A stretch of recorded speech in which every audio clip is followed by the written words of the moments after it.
Hey there, Brookesy. Hello, my friend. You got the giggles already. I'm just waiting to I go love your live. intros. Oh yeah, waiting to We're go still live going. on Okay, so the okay. Insta. We're live somewhere, I think, but these things take some time. Oh, they Don't know why do. that's not. Don't know why the Insta's not working at the moment. This is a bit embarrassing. Do you reckon it's a bit of what's his name? Zuckerberg. He went from Facebook, bought Instagram. That was But everyone was posting photos and videos, and I now it's do like blame it's him. it's not working properly. The meta. I think everyone's getting the meta. We're in our 40s.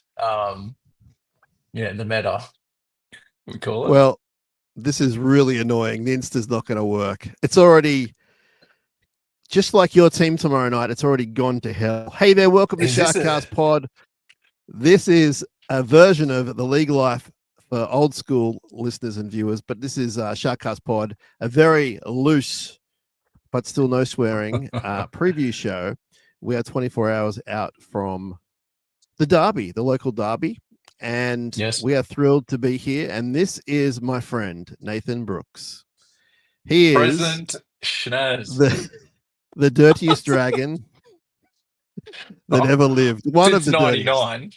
Yeah. Top 50. Not Top 50. not full. I'm not full dirt. I'm half dirt, aren't I?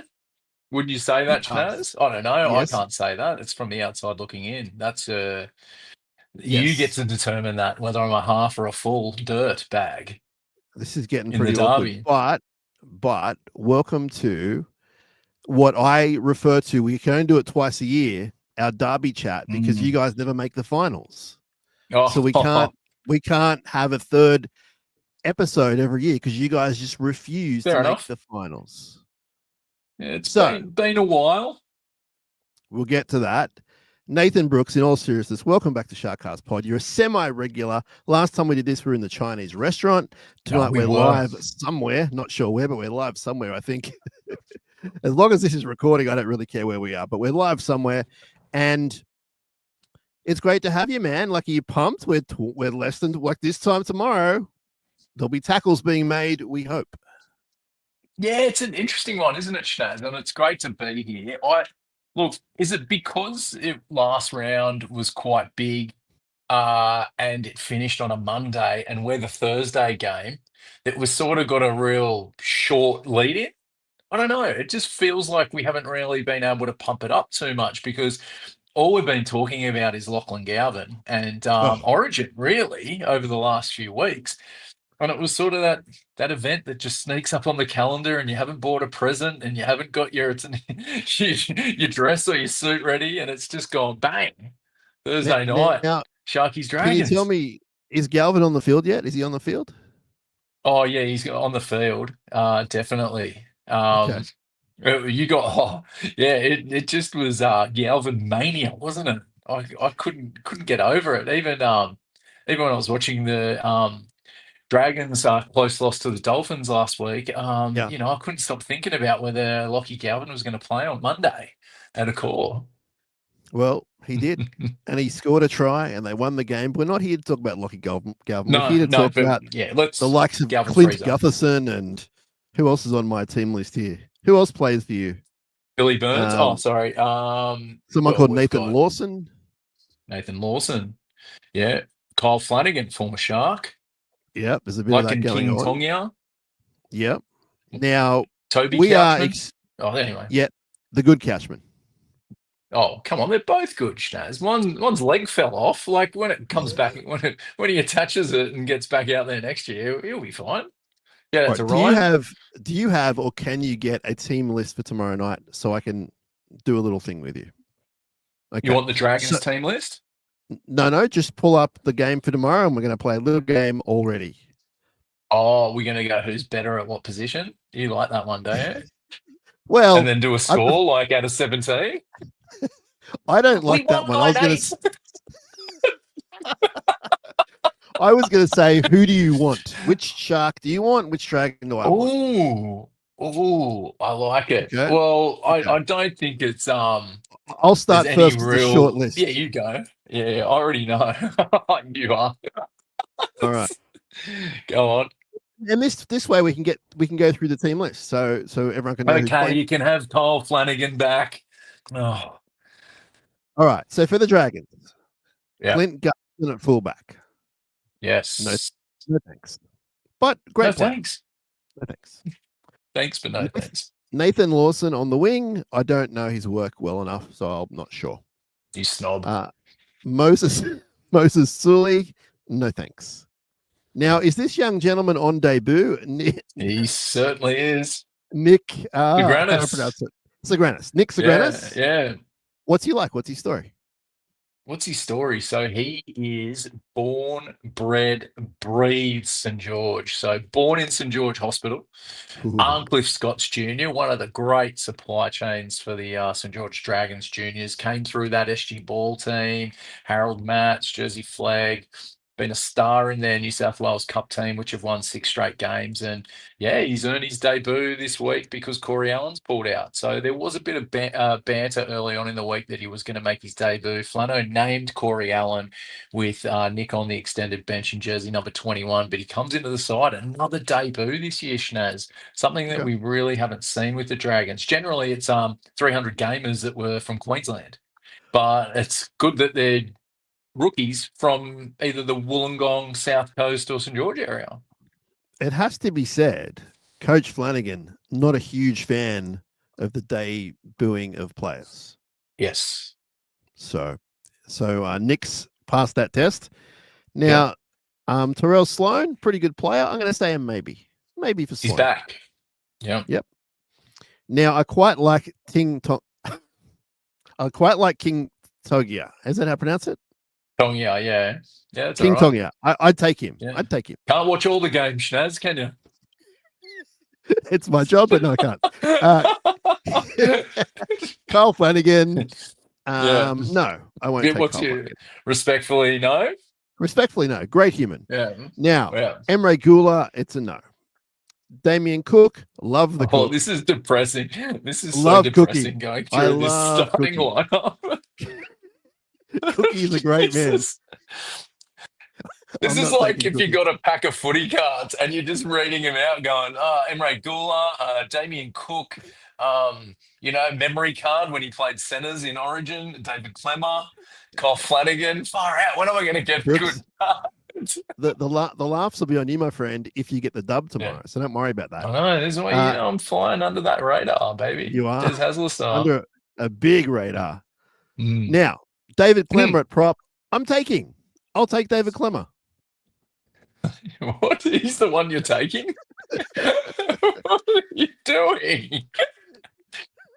Wow. Luciano Leilua is a no. No. Toby Couchman, I am definitely taking. Yeah. Come on over, there we go. Bring your brother if you want as well. Jack Two-seater and the three-seater, we call him. Jack DeVellin, it's a flat no. Jacob Little. It's a flat no.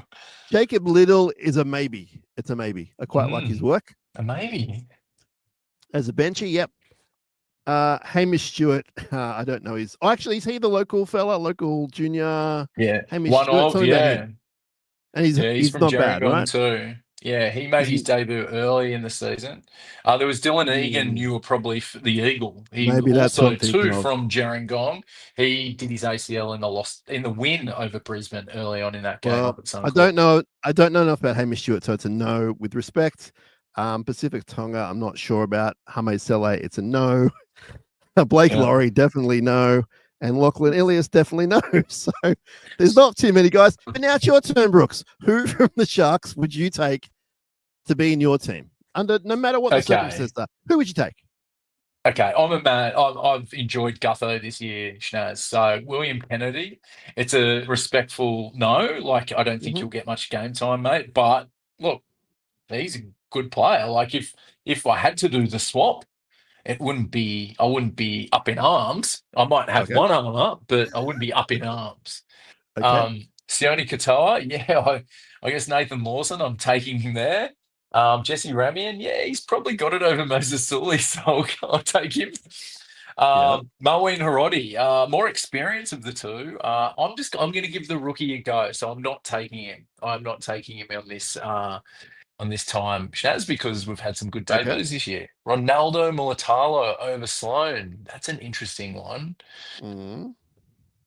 Yeah, I like Ronaldo. I think it's what we need. We need a bit of grubbery in the team, but also too, he's got a good sense of humour. I think he would Yeah. gel really well with the side. Let's take him. So I'm 4 or 5. The halves. Can I just take them both? have you seen? Sure. Have you seen? Have you Sure. seen the Dragons halves this year, particularly last week? 2 for 1 deal. That's a special. It's like a coffee card, right, Shinazz? I've got 6 of you guys. I'll get the 7th one for free. So, Adam Fanua Blake, yeah. Putting the ad in Adam, I'm taking him for sure. That was a Yeah. Yeah. no-brainer. I'm always taking him. Gotcha. Blake Brayley, I'd take him. Oregon Kafusi, well, I think we could do without. We're starting to turn into the Sharks, so I might just put a few on hold. Britton Nickora gave 150 this week. Yeah, why not? Let's take him on board. Teague Wilton. Look, Toby's our franchise guy. At least one from the South Coast. So we'll keep Toby. Cam Mhm. McInnes. I don't know why we ever let him go in the first place, Naz. I'll take him back. Thank you Yeah. very Yeah. much. Yeah. Daniel Atkinson. I'm going to say no. I'm not going to take him because we'll just get him next year. So it's all good. You can have him for the rest of the season. Yeah. Jesse Colquhoun. Colquhoun. He's a Illawarra junior too, isn't he? Good player. He's from Wollongong. Yes. No, I want Hamish Stewart. I'll keep Ooh. Hamish. Let Jesse play its trade up in the Shire. Maybe he can feed us back some tips that Fitzy is giving him. Sivitalakai. No, I'm keeping Pacifica Tonga. I like what What? he's doing. Loco, What? yeah. I'm crazy You for just Loco. you Sorry just about that. rejected Sifa Talakai. Yeah, because I'm looking ahead to the future there, and I've already got 10 other Ah. Sharks in the team. Yeah. Okay. And Braden Hamlin-Uele. No, I'm going to pass on Braden Hamlin-Uele again. I've already got so much. I've already changed my team so much. So, look, does that tell a story, Shaz? Do you reckon it does? Like how much I've taken and you've kept? I think I it hope it does, doesn't it? does. I hope it does. I hope it does. But we'll find out in less than 24 hours. It's very exciting. Yeah. Thanks for playing my fun game. I'm not No one of those worries. people that does the line up and go, he's better. He's better. I'm not one. I have been one of those people in my life, but I'm currently not that person. And so a bit of history, Brooksy. 55th Yeah, let's go derby back. coming up. 55th. Yeah, good. We've won 30. You've won 23. One drawn game. What's happening? Now, unfortunately for the Drags, the Sharkies have won the past 9 in a row. You don't sound surprised. It's crazy. I was very surprised. Yeah. So when was the last win, Shinazz? I went to go look at it. If you know, was it the Cogra game where Widdop went Widopulous? I think the sign Possibly. was I don't have that that in we front of me, but attended. possibly. Yeah. It feels like it was. It feels like it was that that was 2018 season, maybe. yeah, maybe. But Because we've it's 9 in a probably row. played once or twice. Yeah.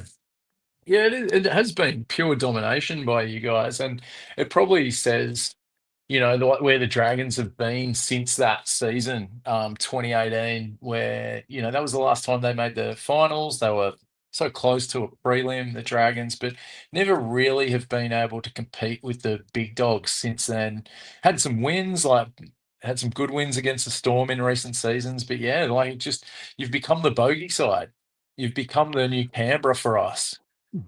Yeah, Like it is becoming a hoodoo. yeah. And that snuck up on me, I have to say, like looking at it. And I've enjoyed every one of them. Don't get me wrong. There was a memorable one at Cogra. I think we might have cracked the 50.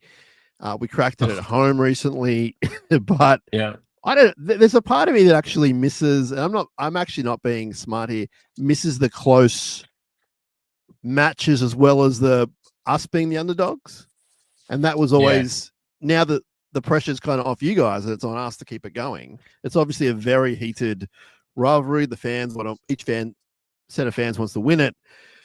Yeah. The pressure's on us because, yeah, unfortunately for you guys, you having a much better year than,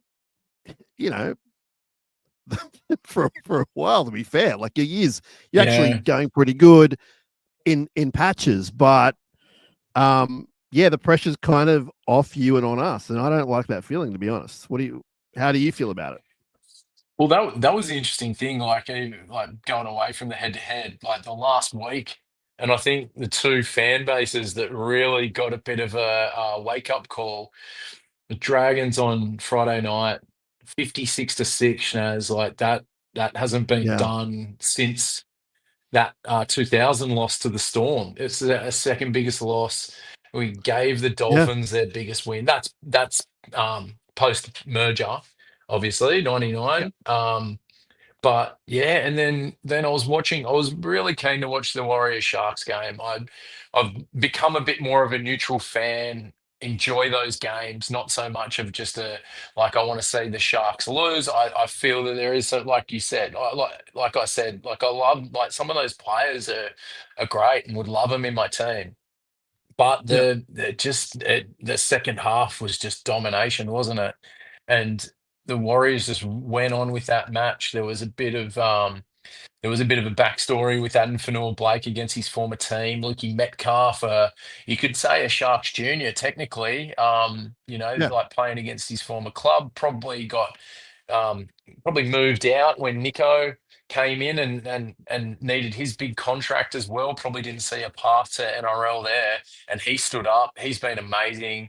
That intercept try too just gave me like, what's doing? Like, I've really enjoyed the Sharks and enjoyed them the last few seasons and think they're a talented side. But the last few games, Shinazz, hasn't been too good. Getting 42 put on them by the Chooks, and then last week at yeah, home against the Warriors, it's probably been the worst part of the season for your boys. So yeah, we're both teams yeah, are in a hole. Both teams are looking to dig themselves out of that hole in the derby on a yeah. Thursday night in front of 814 fans at a full house at Caltex Field. Here we go. Here we go. But yeah, but no, that's the storyline coming into here, isn't it? It's two teams desperate for a win, not affected by Origin either. There's more coaches Yeah, involved in Origin than there are players, with Hannah and Young and Val, the sole Origin rep in the yeah, game. So yeah, yeah. that's a crazy story to think with the lineups that we've gone through and the stars there, that there's only one Origin player, particularly from your side of it. But yeah, I think there's a bit of respect needed to be earned on Thursday night, tomorrow night, if you're, or today. It depends on when you're If you're catching this watching, yeah, yeah, show. Yeah, yeah. I think the key takeaway from what you're talking about is two desperate teams. I mean, the yeah, Sharks really need to just get the W. It doesn't matter how and the margin; they need a win. And the same can be said for your mob, but just to sort of stick around where they want to be. And the Sharks have got a tough 3 week draw. It's you guys, then it's Brisbane away, then Melbourne away. So yeah, I'm looking at Jag 2, if not 3, and it starts tomorrow. But a team coming off 50-point flogging is never fun. Flano will be revved up. Little Flano will be revved up, and I'm pretty glad that Val's not going to be there, to be honest. So it's yeah, going to be cool. It's going to be cool. You guys will have some fans in the house. In all seriousness, like Dragons yeah. fans, come to derbies, and it's gonna be cold for starters, but it's also going to be a nice clear night from what I can tell, and some open footy. So yeah, I'm looking forward to it, man. I I like what Gutherson's done for you this year. I really do. Like the energy he brings is quite obvious, but he's also talented. And I think if it's tight, you guys are looking at him and he could get you across the line, I think. That's been the interesting thing about Gutho this year, Shinazz, in terms of his creation for the Dragons, because that was a massive void left with Ben Hunt's departure, in terms of how reliant the Dragons' attack was on Ben Hunt setting up tries and being involved in tries. And that was a genuine concern for me as a Dragons fan, like having Lockie Ilias and Flanagan as the starting halves this year, having Lockie coming back from a serious leg injury. Flano not Kyle, that is, not really a try creator. He's a bit more of a hustle guy and likes to, be at the right place at the right time. He probably scores more than he sets up, particularly if he's playing 5'8".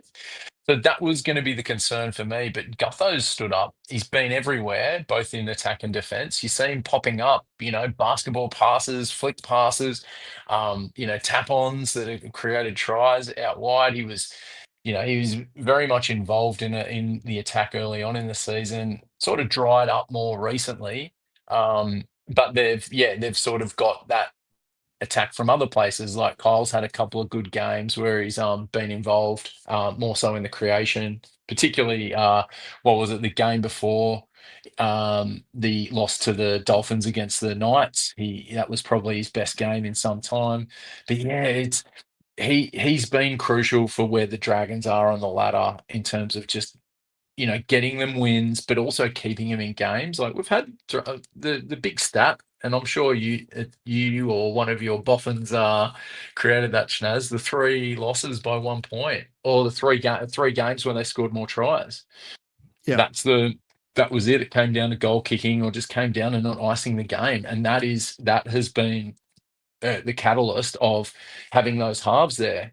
Not being able to hold a lead and to be able to control a game. And that, look, I want to see him do well, but it's just I don't think you can seriously, when you've got those halves in, consider them being a top 8 team, nay, a team that can go through to week 2 and week 3 of finals. How crucial have halves been, like, in matches this year, Shinazz? Like, even just watching Katoa last week against the Dragons, like how much better he is than King Tongia and Flano. Like, he just controlled the game. There was deception. There was, like, he read the place so well. He was just analysing everything and pulling the right strings at the right time. That is something we don't have. And that's where you need the hustle of Gutho and Val Holmes and all the guys like Cook and Even Little, Cookie. like just doing that stuff out of dummy half, like just creating from that and getting momentum out of the ruck. Is King Tongia a better option for you than Lockie Lifts? I think he's proven that at the moment. Like, he's probably going to go through ups and downs, but I feel that there was a genuine rise in creativity and some of the tries that were scored from the halves when he came into the team. I think it was that first game up at Magic Round at the Tigers. It might have been his second game, can't remember. But yeah, you could see the difference in terms of what he was generating. And that to me was like, okay, this kid needs a run. Like, he can't just be up and down just to give Lockie a week in Reggie's. Like, he's got to be given a legit chance. And that's the good thing Plano's done. He has given him a chance. But yeah, I think last week, I think everyone's on alert, right? Like, no one's really immune to a 50-point loss. Yeah, Gutho might be, but others, and he's made some changes this week. So I think if there's another big loss coming up, I think, yeah, it's a interesting situation for Flano and some of the boys to be in after that. Now, Brookesy, as you're aware, this year we've been doing a lot more post-game live shows. Yes, and I have been aware. We invite the listeners on, and they have their say, and it gets pretty heated, pretty emotional, sometimes very, very loving. But tonight we haven't put that link out. It's just you and me. But no! But a young shark has crept through the security, so a bit like like Greta overseas that we were talking about before. So I'm gonna bring in Corey, and Corey has promised me that he's on his best behavior. He's actually making his debut on the show. And this is the first time Corey and I get to chat face to face, I think. He writes into us a lot, so let's bring him in. Beautiful. Here he comes. Hey, Corey. Hey, guys. How are we? G'day, Corey. What's doing? Oh, not much. Just getting ready for a very nervous derby match tomorrow night. Oh, you'll be sweet. You'll be all right. All right, let's get a bit of history, Corey. Let's get some history on you. What year did you first start following the Sharks? What era? What year? Well, so I'm 27. I've probably been supporting Cronulla literally since I can remember. So we'll say 20 years. 28 years? Yeah. Yeah, probably. Look, my old man grew up in the ET David Peachy era. Excellent. So he's actually been lucky enough to meet the man himself, ET. Nice. But yeah, that's like funny enough, my grandfather actually tried to get me to change to the Titans. Titans? Good. But yeah, because he's from because I'm from the Gold Coast originally. That's where I was born. Okay. And Okay. Yeah. being Shark my whole life, but he tried to convert me. He bought me all this Titans merch, bought me Wow. footballs, jerseys and stuff. And I rocked up to his place wearing the Sharks jersey. I said, I can't change now. I can't change. I Nice. said, I want to be part of history. I want to be part of their Oh, first premiership win. And all right. 20, So 20 What a 2016 was a smart good. move. you were Yeah. there? Did you go to the grand final? You got to go? I wish I did. Okay. But 2016 was actually the year that I was finishing high school. Gotcha. So I had HSC and stuff going on at the time. Mhm. But it was the year I actually said to one of my teachers, I said, I think this could be the year that we win it. And I painted my house Sharks Oh, colours oh, and you're one of got those put people. put Okay. in the local newspaper. Excellent. And sure enough, we won and Okay. didn't lock the door to the house that night. We were too happy. We forgot to lock the door. And a Sam Shinazz walked in with a torchlight. But pretty much I went to my first ever Sharks game when we played the Tigers in Tamworth, because it's 2 hours away Oh, from wow. my hometown. And that Yeah. was a Oh, big nice. win, right? Was that a big win? Yeah, that was a big win. It was. Yeah. I know Dykesy played, and it was when we had Lockie Miller at the club too. Yeah. Okay. Oh, Yeah. yeah. Yeah. So Now, because let me ask you this: who's your Mhm. all-time favorite Shark? Oh, can't go past the G train. The goat. Okay. I mean, No problem. the goat, The but goats. No problem. probably He's the goat. He's the probably goat. probably in a close second would have to be Todd Carney. Wow. Okay. Cool. Okay. Like I know he only played a couple of years, but that was He was around good. the time where I really started getting into my footy. Like that was when I really started to watch every game, watch as much as I could. And when we signed him, I thought, "You beauty, we're going to go all right." And it Yeah. didn't quite work out the way we all wanted it to, but Yeah. Okay. yeah. Now, Corey, I know you're very passionate. I see that in your correspondence with us, which is awesome.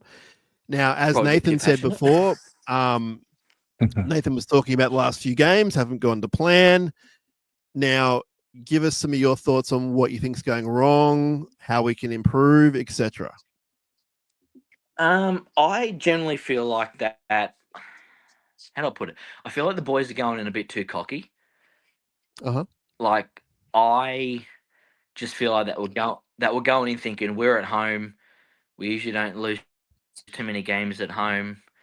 Yep. I generally just feel like maybe they're thinking, oh, we've got some of these really good players. This could be a walk in the park, and I obviously that's come back to bite us in the butt a couple of times. Yep. Especially that Roosters game. I really feel like that was the one where we thought they've got an SOL's Cup side. This will be a training run. My opinion, I feel like it's the losses that we needed. I really feel like this could be the real kick up the backside that we need.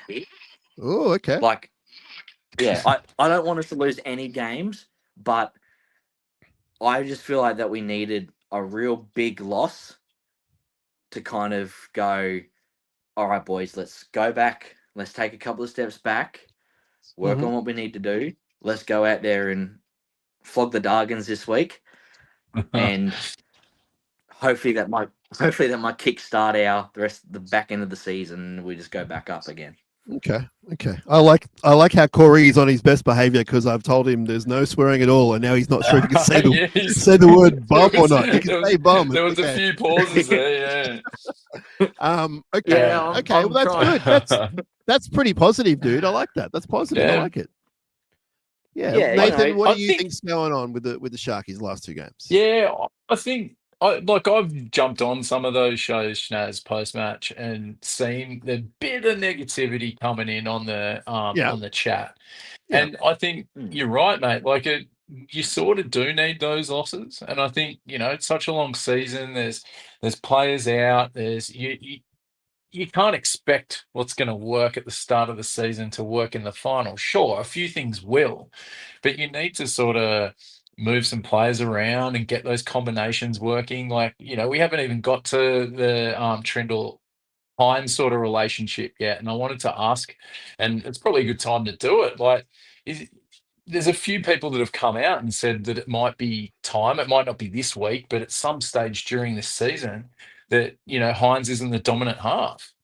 And Yeah. yes, you can obviously through history and seen some of the seasons that he's had, and you have to be all in on Nico being your number one man. But does it have to be like that every game? Does it have to, do you want to mix it up? Is that the strength in what the Sharks have got in terms of their depth and the players around the halves, that they can alternate, they can set up differently in different games for different matchups? And that's sort of what I get. I guess Fitzy is very deep. He's a deep thinker, and he probably wants to have a few options. He's not, I feel like the Sharkies set plays are the best in the competition. Like there's some thought that goes into their attack and how they strike at certain stages of the game, whether it's from set plays or on the run. And a signing like Adam Fanua-Blake is someone that's going to get you momentum. I think he leads the NRL in post-contact meters. So that's moving the ruck, isn't it? So Blake Brayley should be able to get a bit of benefit out of that. And then your halves are getting benefit out of it, choosing either side to go off that and seeing where the defensive holes are. And that's what I think the beauty of what the Sharks have built here. And I can see why you're positive, mate, like in terms of that you need a few of those games to get a kick up the butt and react and see, okay, this isn't working at the moment. We can come back to this, but we might change a few things. We might, do some things differently, because Penrith, last 4 years, they're not a predictable side. They just play with a lot of energy, and anyone can sort of strike. And that's what you've got in your team. Like that's what you've got. You got a less predictable side this year, particularly with Adam being in there and a solid pack around him. It's just a matter of everyone just fitting in, and it will take some getting used to. Yeah. So Brooksy, on the alternating halves, in theory, and we've seen it work, and Corey can probably back this up, we've seen it work when they're at their best. They're playing both sides, they're switching, they're both being really dominant. And then even when we're winning other games, one of them is still dominant, the other one takes a back seat. But as long as one guy, the problem is there are times in bigger games when neither of them quite hit their mark, and then we're just left with not much at all. That's the problem with sharing the load around. And I think this year Nico's been the more dominant half.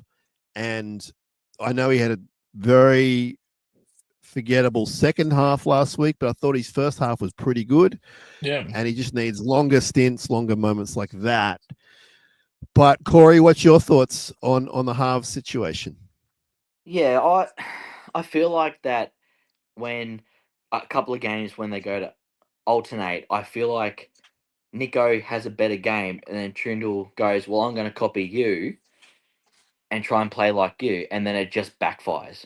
Like, I feel like Trindle needs to be the one that he goes, right, I'm taking the fifth tackle option, I'm going to put up those spiral and bombs, because I feel like his bombs to me are what we need. Like, Nico's good on the third and fourth tackle, running at the line, helping Nico get those lines. But I feel like Trindle needs to be the one to chuck those big spiral and bombs up all the time. If if Trindle gets tackled on the fourth and we've got no other option and we're close to the line, run it.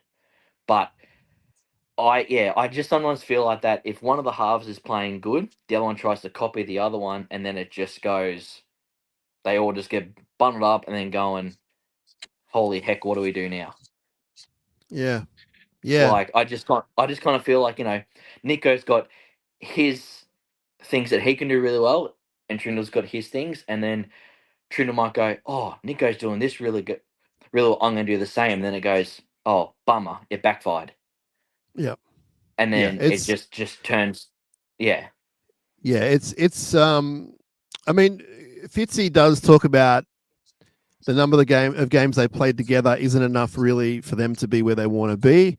Now, some people think that's a bit of a cop-out. Some people go along with him. Some are in the middle there. But I think that, like Nathan said, it's going to take a bit of time to, over the years, it's going to take time to reach the top of the mountain, But I mean, last year we were like 20 minutes from a grand final. So we know it can work. And Matt, I should say 20 minutes from a grand final where both guys had sort of 8, 9, 10 weeks off apart from each other. Suspension for Trindle, injury for Nico. So we still somehow got there. But yeah, it's interesting.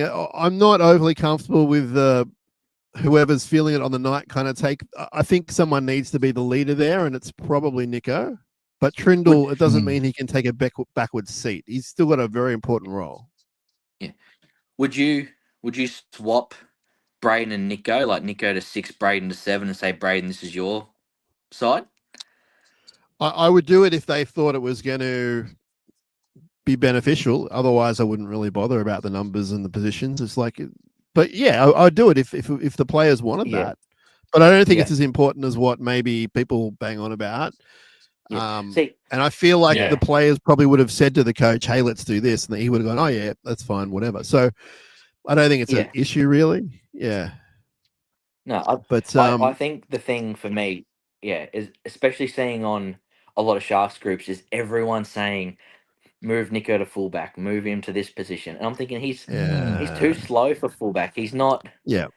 Who are you putting in for Nico in the halves? Well, I guess Atkinson, maybe. I guess. Yeah, but that's what. So, but he's coming to the Dragons next year. So, are you trying to build, or are you just trying to like find something that will work for the season? Because you're going to have to revert to that next year. So that's a decision that Fitzy will have to make. Like, it's the other thing is the next option. The other thing is that probably isn't the viable option. The fullback isn't signed for next year, Brooksy. So. Yeah, and that's a big situation because it's like you've got Perth coming in 27 that are going to be hitting November 1 hard with 15 mil, and you're going to have teams that have and players have basically got themselves to this situation because the TV deal's up as well. So they're assuming the cap's going to go up simultaneously. So this is where teams are going to strike and try and get those players. Like Ryan Pappenhausen is touted as being one of Perth's marquee targets, right? So that's the sort of player that imagine adding him into your team. Not saying that we're getting rid of Will right now and we're all in for Pappy. But yeah, like that's something that they've got to consider. They've got to consider is this 167 in this order going to be our spine 167 to get us to a grand final, because it got them close. But like you said, it was sort of like they got dominated in that game by the Panthers, who were just, not many teams would have beaten them on that night. But yeah, it was they held in for a bit, but it was just one of those arm wrestles that was sort of holding back, and then it just came down. So I think that's the big thing. This is the feel out. Like, who is that 167 going to get them to a premiership? So I think they can. I think you've got a great attacking team. You've got the pack, you've got everything in place, and I can see the negativity coming because you've seen the Bulldogs and Warriors and Raiders go past you guys on the ladder, who were teams that were below you. And in the Raiders case, on paper, that Sharkies team is better than the Raiders team. And, that was a close loss, that one. That was a crazy finish, and that's one of the heartbreaking losses that you guys have had. And, you've had some good games against the Storm, but you've had those sort of moments too. And the last 2 losses have been a bit depressing and upsetting for you guys, because you think you guys are an elite team, which you should be. You should have that feeling. But the results haven't really. 7 wins and 6 losses in the first half of the season probably isn't a pass mark for you guys. No, you need to be 9-4, 10-3 after those games. And granted, one of those losses was pretty crucial. You could have been 8-5, and I mean, the Raiders. But there's the West Tigers game as well at Leichhardt. We should have won that. So, there's a couple of games, and that's why people get a little bit upset. Hey, Corey, let's talk about you before we let you go. Are you currently, do you live, what area of the world do you live in, if I may ask? So I live in a small town called Narrabri, which is about 2 hours northwest of Tamworth. Okay. So pretty much every time that I can get to a game, I've either got to go via plane or train. I can Okay, drive there isn't. myself. I can drive myself down. Yeah, the reason But I I ask don't like the is city. what does the local derby mean to you? Do you get the importance of it? Is it just another game for you? How do you feel about it? No, I get the local derby because how do I put it? So kind of like in my town with certain sporting comps, you've got like West Narrabri and North Narrabri, and they just Yep. beat each other to a pulp on the field. Like it's just Yeah. if you walk off if you walk off the field and don't have a broken rib, you haven't played hard enough. Like it's just it's pretty much like is. our version of State of Origin. Okay. Like Okay. you Sounds go out there great. and you give it your all. And to me, and obviously, technically, St George has been around longer than we have, but Well, hang on. You're getting the murky I water there. St. I'm going to say St that's in. George, St George. Yeah, but St George aren't around anymore. It's St George Illawarra. Yeah, that's true. See, they had to merge to actually be classified as a good club. So There we go. Now it's Derby week. Let's go. I had to have a there you little, go. had to have a little dig. I was Yeah. leading have you a in, and you little come dig. running through that door. Sorry, go on, Corey. Yeah. I've got a rebuttal to what you guys needed to do to be a good club, but it wasn't merging, that's for sure. I'm not going to mention it on your podcast. That's good. Now, Corey, finish your story. So you know what the local battle's like for you. You equate that to the local derby, Cronulla, St George Illawarra. Is that what you're saying? Yeah. So I've always every time because like especially my dad is a mad Cronulla fan as well. Excellent. And pretty much every game that we look forward to the most, it's usually against the Dragons, of course, or if we play Melbourne or play any finals game. But Okay. being a Sharks fan, that derby, especially at Shark Park, is probably the one game of the year where I'm looking forward to most because of the rivalry we've had in the past. Yeah. And Excellent. Excellent. Because you've got those couple of players that have played for Cronulla and played for the Dragons, so it kind of ignites that rivalry a little bit. Where you might get a player, Jack Bird, for example, started at the Dragons, come to Cronulla, like it ignites that rivalry a little bit. I mean, a lot of our players came from there in 1967. If you go all the way back, like there's been a rich history of players from like elite to not so elite. And we could do a whole podcast on that. Maybe we'll one day. But Can you Shinazz, can you at least try the voice? Oh, welcome to 1967, and the Cronulla Sharks are playing their first game. There are a few extra Dragons players here. The teams. It sounds like you've done it pretty well, Thank you, well Brookesy. done. Thank you. But yeah, it's going to be cool. Now, Corey, we've got to get you down to a derby one time, all right? Yes. Yes, I've only been to two Sharks games at Shark Park my whole life, and they were both last year. Oh. So Now, which ones were they? yes, Which ones? I went to the round. I went to the round 2 win against the Bulldogs last year when we won 25-6. Gotcha. Ooh. And then I went to Sam Stonestreet's debut game against the Cowboys when we beat them 42-6. Yeah. Oh, good luck, nice. Yeah, 2-0. Nice. Yeah, Nice. so technically, I'm 3-0 at Sharks games because that one in Tamworth we flogged the Tigers. Yeah. Okay. Beautiful. But I'm 2 from 2 at Shark Park. So okay, I like it. Yeah. Now, Corey, we're going to be Yeah, go ahead. I almost bought a ticket to go to the Warriors game, but I'm glad I didn't. Ooh. Well, you should have. We would have won if you should have gone, yeah. and then they would have won. I know. More I was going to say, Corey, all being well tomorrow night, probably around this time, if my calculations are correct, I'll be playing the winning song on a live stream, and you'll be in a good way, so you'll be able to call us up. So make sure you call up and let us know your thoughts on the game, particularly if we win and you're in a good mood. But the same goes for everyone else. But tonight it's a bit more just closed in. But we're glad you made it through the security process, and appreciate you, Corey. Appreciate your support for the show. Really love the fact that you tune in and say hello to your old man for us as well. And we'll talk to you soon. Maybe tomorrow, maybe next week. We'll talk to you soon. All right. Definitely will. All right. And Thanks so Corey, much. Thanks for if having me, things guys. don't Cheers. work out, mate, I've got a few Dragons jerseys, even some Steelers ones, that might look really good on you and will wear well in Narrabri. So look, don't be all in on the Sharks just yet, because there's some green Can- shoots happening just south of the I Shire. was actually just thinking it's really cold in here, so I might be able to use them for a bonfire. There you go. Oh, Corey. Now, you won't be the first person to cut up So and that so. jersey, but we'll get to that another time. Corey, we're going to let you go, brother. Thanks so much. Great to hang out. Thanks, Great to Corey. chat. Nice to meet you. We'll talk to you soon, No brother. worries, guys. Cheers. Keep up the good work. Thank See you, you, man. mate. Appreciate you. Bye-bye. All right. You go. Just got Corey mid-sentence right there. Hey, good. Great man, Yeah. Corey. So Wesley is watching, and he said the Yes. amount of importance of the result of this match can't be underestimated. Season defining for both sides. I think that's a fair call, and appreciate Wesley jumping in. What about Corey? He's a character.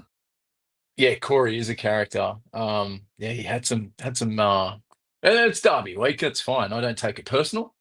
No. And I think he's supporting his side, he's supporting the team. It's such a big week.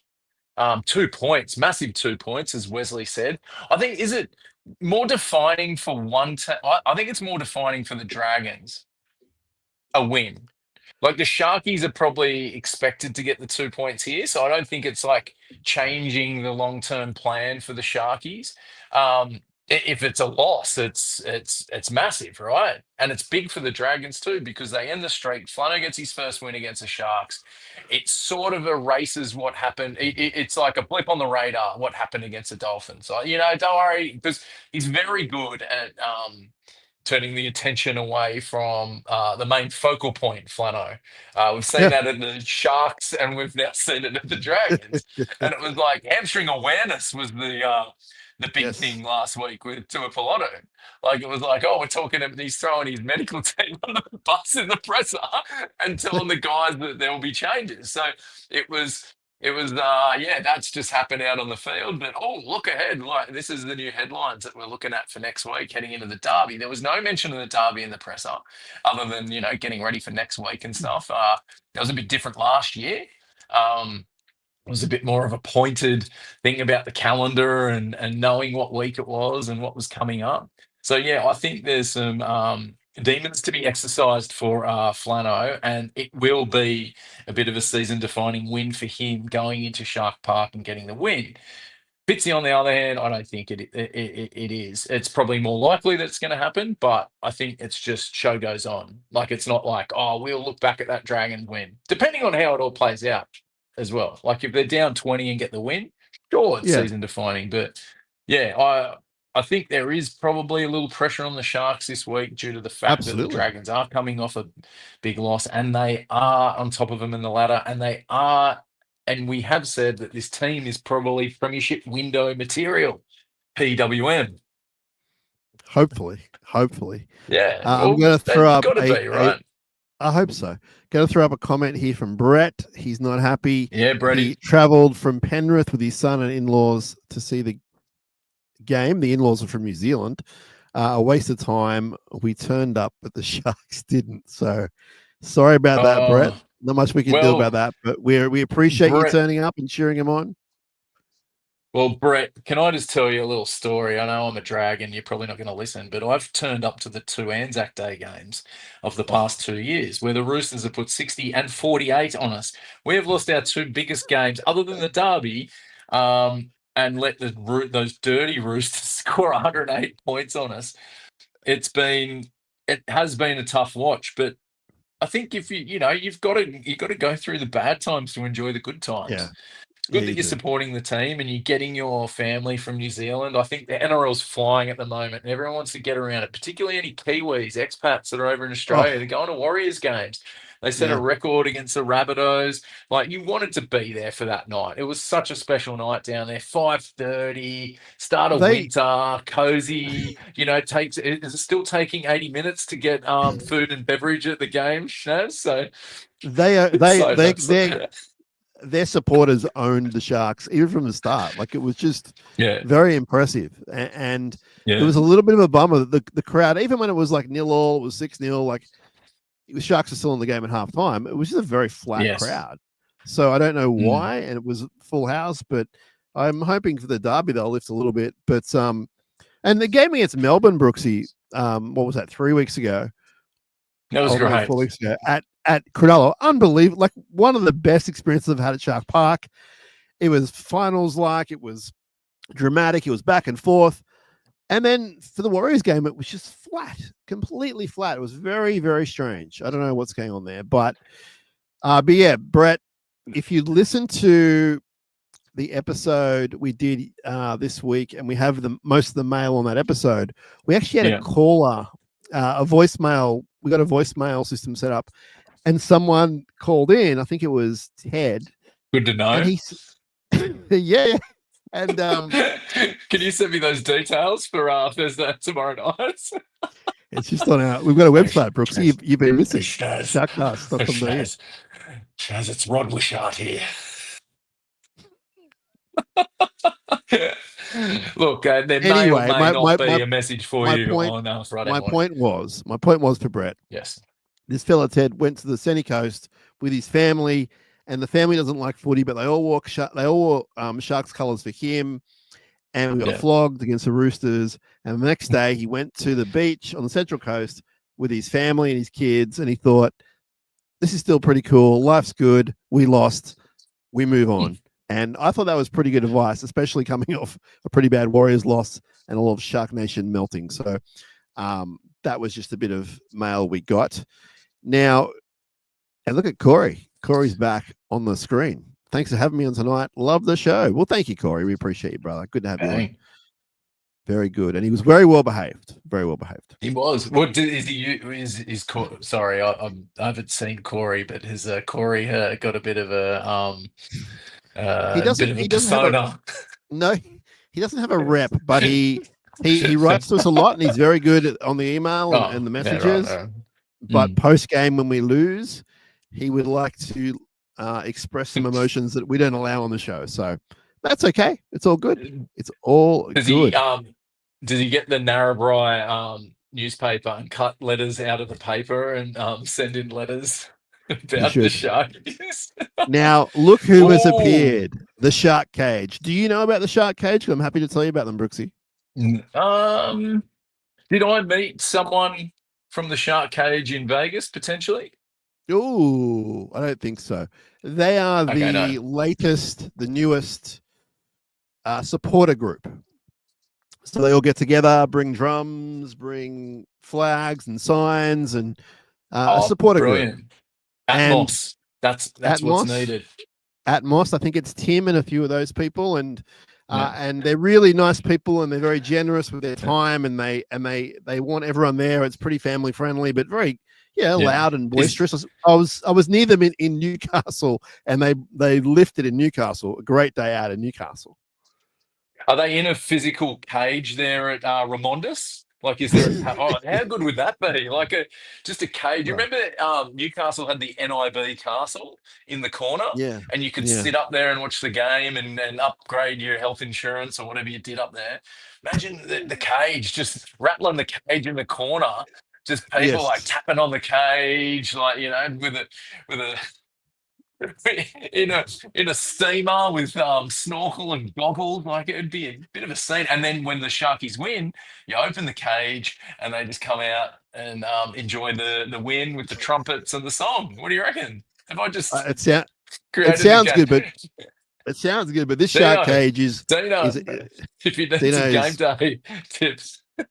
He might not put that towards the budget, but we could always run it by him. But no, Shark Cage is doing awesome stuff. They've got a good online presence. They've got the Insta, the Facebook, and everything happening. So if you're a Sharks fan, which you probably are, get in touch with those guys. And they're at all the games, or most of the games they travel to. So they're awesome.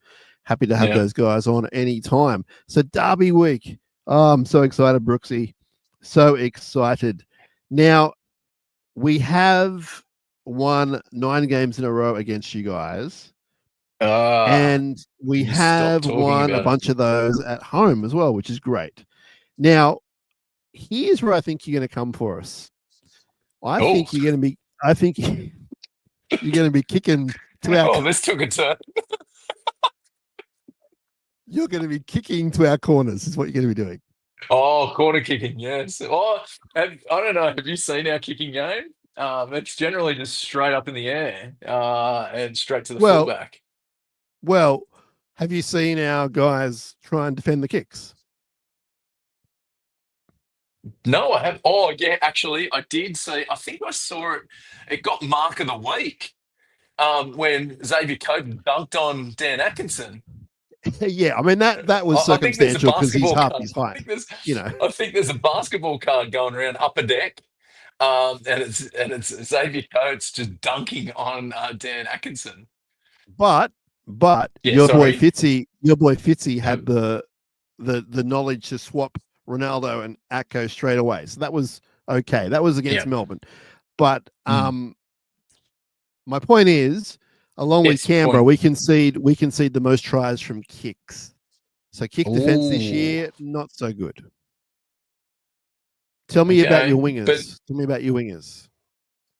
Lawson and Sloan, or one's an ex-rugby sevens player and one's an old fullback. So I think we're probably not going in the air there with those guys Oh, okay. too much. Like Sloan has scored a couple of tries from kicks from memory, but I don't Are think they- it's going to be are a they ploy. reasonably- It's not. Are they reasonably tall at all? Well, Lawson got dunked on by Jack Bostock last week, so there's been a bit of dunking going on in the NRL the last few weeks, Okay. even though the NBA finals are on, Shinazz. So yeah, we're probably not the aerial threats that you have to worry about. I'm probably more worried about Ronaldo here and Sione. I think you guys have probably got that matchup, and I think we've seen that in past derbies, right, where you've hit us on those edges, created the overlaps, the boys have just strolled in. So yeah, I think that's an area that you can probably throw that stat not fully out the window, maybe put on the ledge. Right. But yeah, this week I don't think it's a big threat for you guys. Where do you think you'll have some success against us in all seriousness? From attack to our defense, where do you think? Yeah, the defense has been pretty good for the Dragons prior to the Schmozzle of Suncorp. Right. But yeah,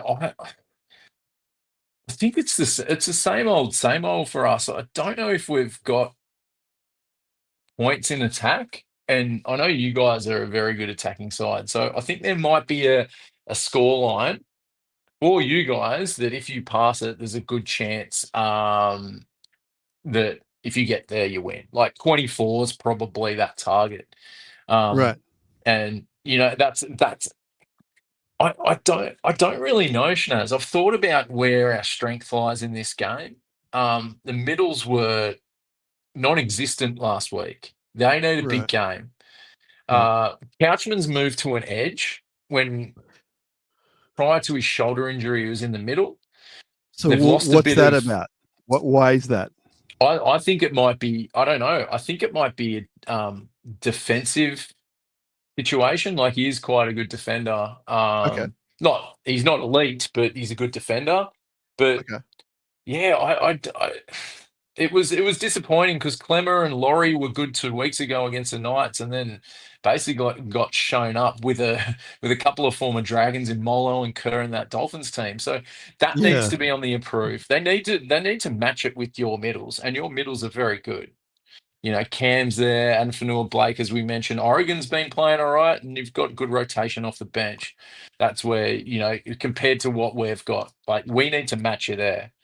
I think the hookers are key on Thursday night. Damien Cook, as long as he's not in the centres, and Jacob Little, like that combination has worked over the season. Like we've seen Little come on, be there with Cookie, and also score some tries to either jump us out to a 2-try lead or get us closer to the game. And that's where the Dragons can get a bit of momentum there from those two players and getting out. And then you've got Gutho, you've got Sloan can score from anywhere. I think he's a bit of a try-scoring threat, but he's a confidence player as well, Shinazz. So if you guys are hitting that wing after he's been dropped, who's your left wing is Ronaldo, right?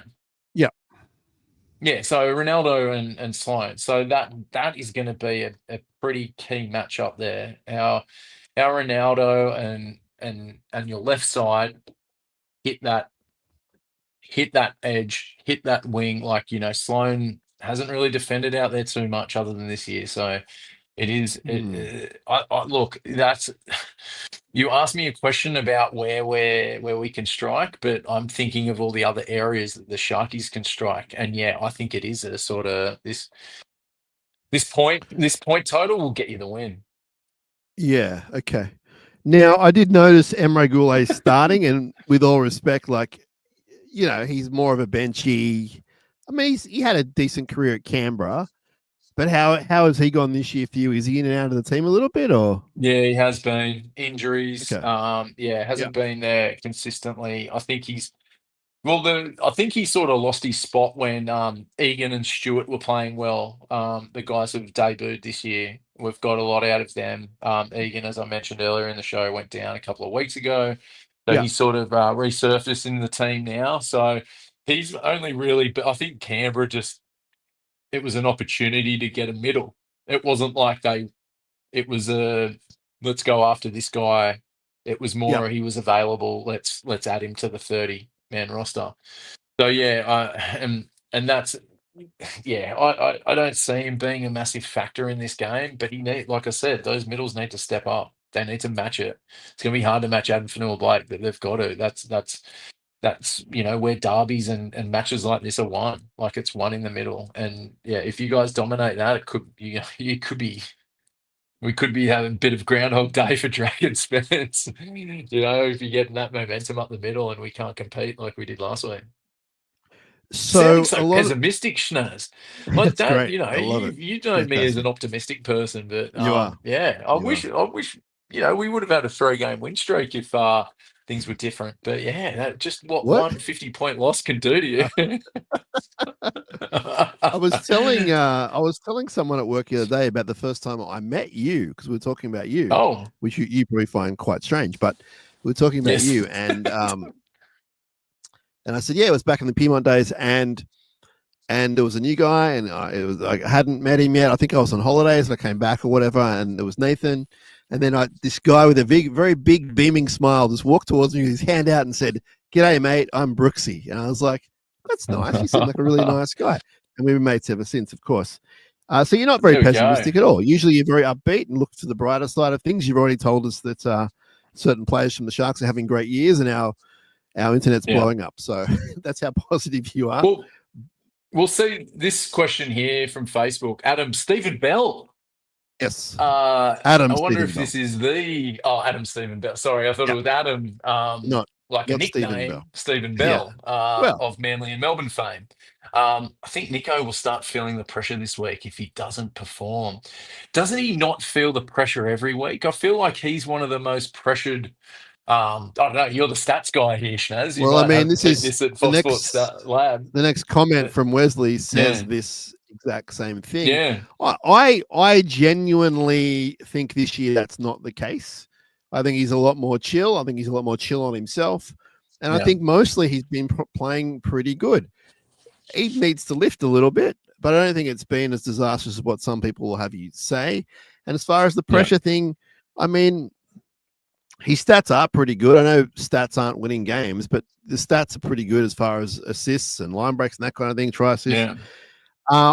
I've seen a different side to him this year. He's less in the spotlight himself. He's, not as much of a public figure, both from his side of things and the media side of things. I think that's been a big relief for him. So we'll see. But last week I didn't see a guy who was feeling the pressure. I saw a guy trying his butt off, and then the second half it just kind of fell away. And the couple of horrendous errors he made, the game was gone. Like, it doesn't excuse it, but the game was done. So I can forgive him for that. Not like a play that you would go, what's going on there? Like, you're chasing and you're down. I didn't think he was the problem last week. I didn't think he was the problem last week, in all sincerity. And I thought he was our best player for probably 55, 60 minutes. But there is that notion, like, Adam and Wesley talking about it here. There is that notion that he's inside his own head and that kind of thing. And I sometimes don't see that personally. think about his representative career, even the last 2 years, Shinazz. Remember, he was on the bench in 2023, he got like a couple of minutes, then he was gone. Didn't play the rest of the season. Then he's brought back. Madge brings Yeah. him back for game one. And then they lose. They get thumped because Suoliti is on, like, gets sent off. And then they're playing with 12 men for 70 minutes. So, and I remember we were going, can you drop a guy like one of your halves for that? Yeah. Like it's not really his fault that they lost by 28, and he has been a scapegoat for Origin, for the media.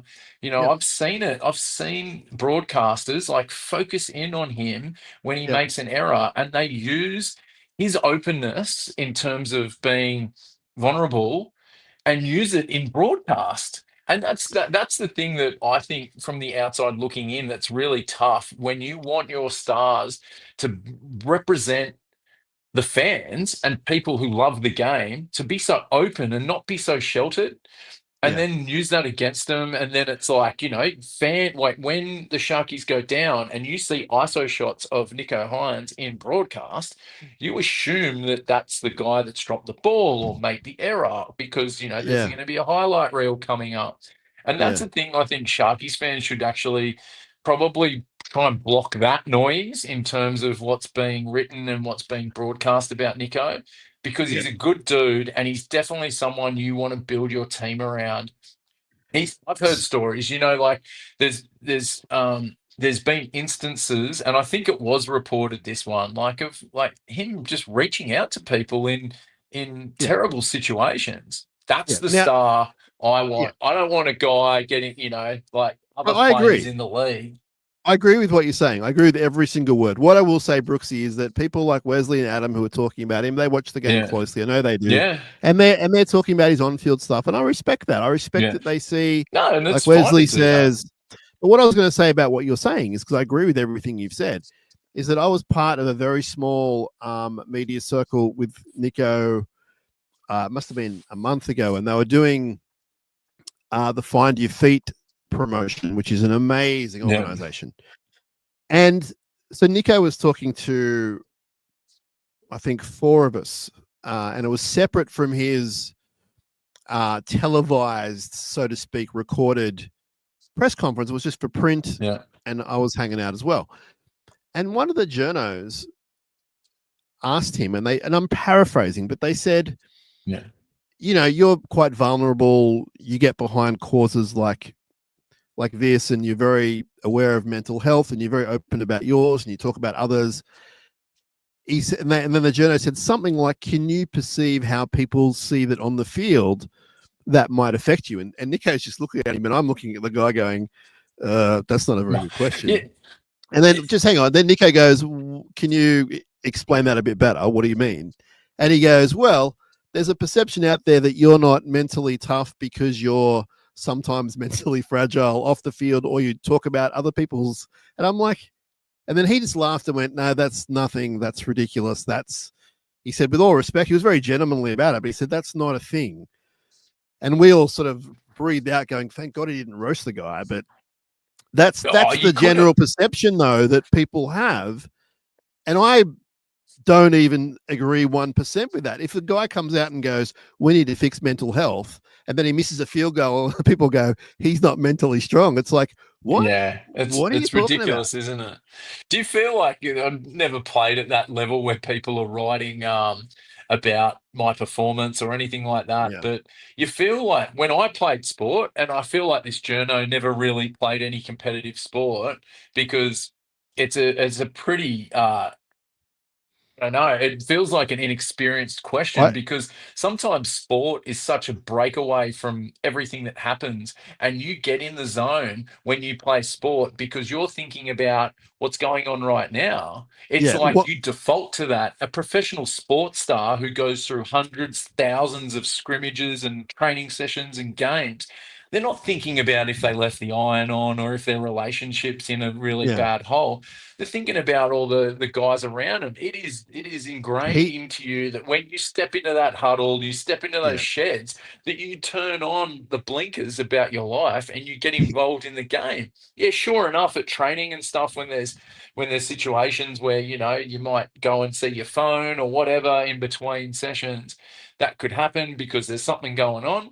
But like game day, are you he serious? Like, he is that? did I he would did have never a try and ask a question like that. That's he did have a really good ridiculous. answer as well, which I've left out. But he said something like, "When I'm out there on the field, the only thing I'm thinking about is football and winning, or how to get back in front of the scoreline." He said, "I'm literally not thinking about Yeah. anything else." And the guy went, "Oh yeah, fair enough." And I was just like, "I'm so glad I didn't ask that question. Not that I was going to, but And what a respectful way to answer it too. And that's the sort of person yeah, you he want. You was. don't want someone flippant. Like, we've seen a coach this week, like, not even think about the response he's given to the Oh, media. And that's our boy. that's the thing. Yeah, yeah.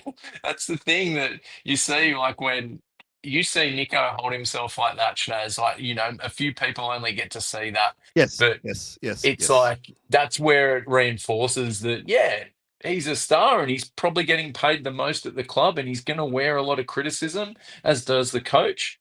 But yeah, like, that's the sort of leader that you want in a team, to be able to, not only just the community of the footy team that he's heads in and loves all the people there, but the community, the wider community that he loves doing so much for and helping out. Like, that's the player you want. And yes, the criticism on the field, I can see it. Like, there's a lot Yeah, of yeah, criticism in Dragons players. Like, I think Flano's sort of doing his son a disservice by playing him so much and making him the focal point of the attack. Like yeah. that,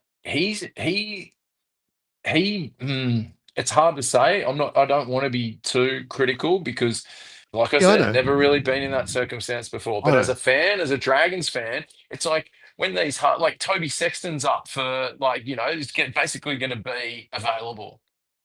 The Dragons have to at least have a look at Toby Sexton and partner him with Daniel Atkinson. But that's not going to be the case. They should have probably been in their Lachlan Galvin stakes too, Shinazz. Like, if they Yeah, want to be serious, like, you sent it to me the other week. They've got the worst crowds in the NRL.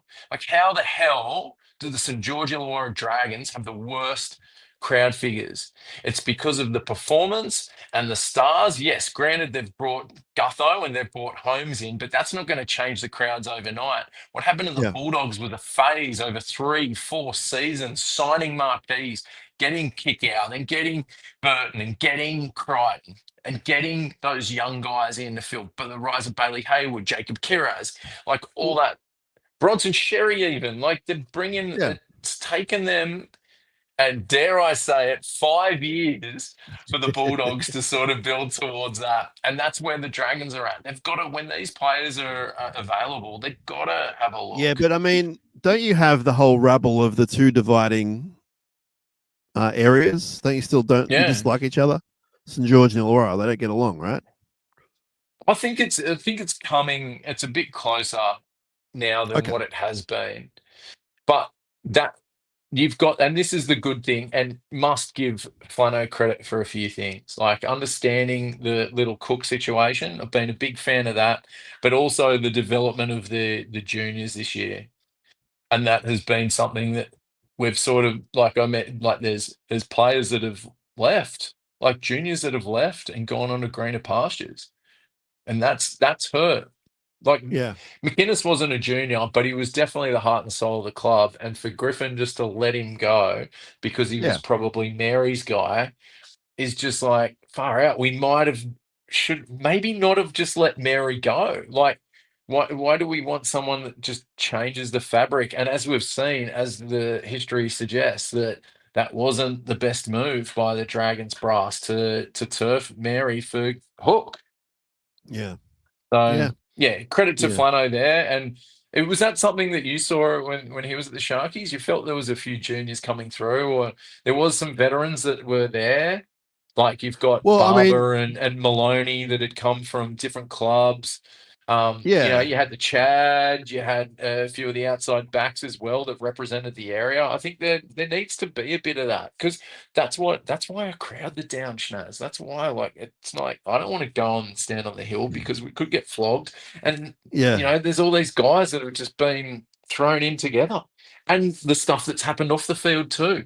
Like, a lot of stuff has happened to the Dragons since that last finals appearance. Yeah, I but don't you've need to cleaned that go up. and say their names, but You've cleaned that up. That's been cleaned up instances. in the last year. Yeah. Yes. Which is good. You had to be. Like, I mean, Yeah. with Flanagan at Cronulla, he built a really good squad and it peaked in 2016.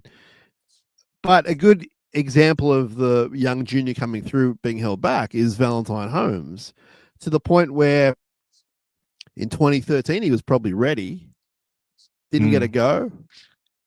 2014, I feel like he played some games. I think I'm correct in saying that. And then round 1, 2015, so a pretty decent shot at doing something. And I think I've got my years right. And he played Mitch Brown on the wing against Canberra at home. And Mitch Brown like dropped the ball over the line with 5 minutes to go. And, Valentine would have eaten this up and we lost the game. And then the next week, he finally got the idea of putting Valentine in and the rest is history. And Bird, I think, was like game 3 maybe.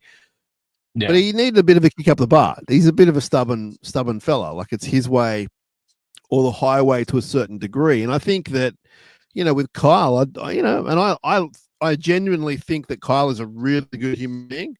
I think that when it comes to footy, like in that Roosters team, he was really good because he was catch, pass, kick. That's all he had to do. But I think he stuck with that combination. Like, I think that's how it's going to be for quite a while. Yeah. And just to pivot here a little bit, Shinazz, I just thought of this. And it's got to do with the matchup. I think we've been deprived of a matchup. You did mention his name, that we've sort of been talking about the last few years, because you have had Val, and it was great to see him do, what he achieved. He went over to NFL, went to the Cows, out the Dragons. But then you somehow generated a 2.0 Val in KL Iro. And they're both out for this game for different reasons. And it would have just been, I know, would they have marked up on each other? I don't think they would have. Kale's left. Yeah. It would have been the left center matchup. Yeah.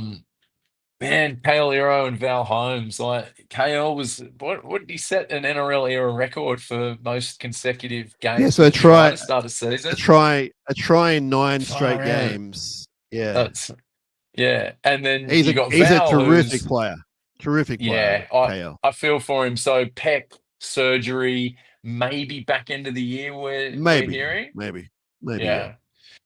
Well, that's good. So what? Maween Harodi will get a bit of a run. He's probably first. Is there any juniors that you've seen that might be a chance if there's more injury, suspension? There's a fella called Chris Vaiella who's probably early 20s tops, and he's a specialist centre.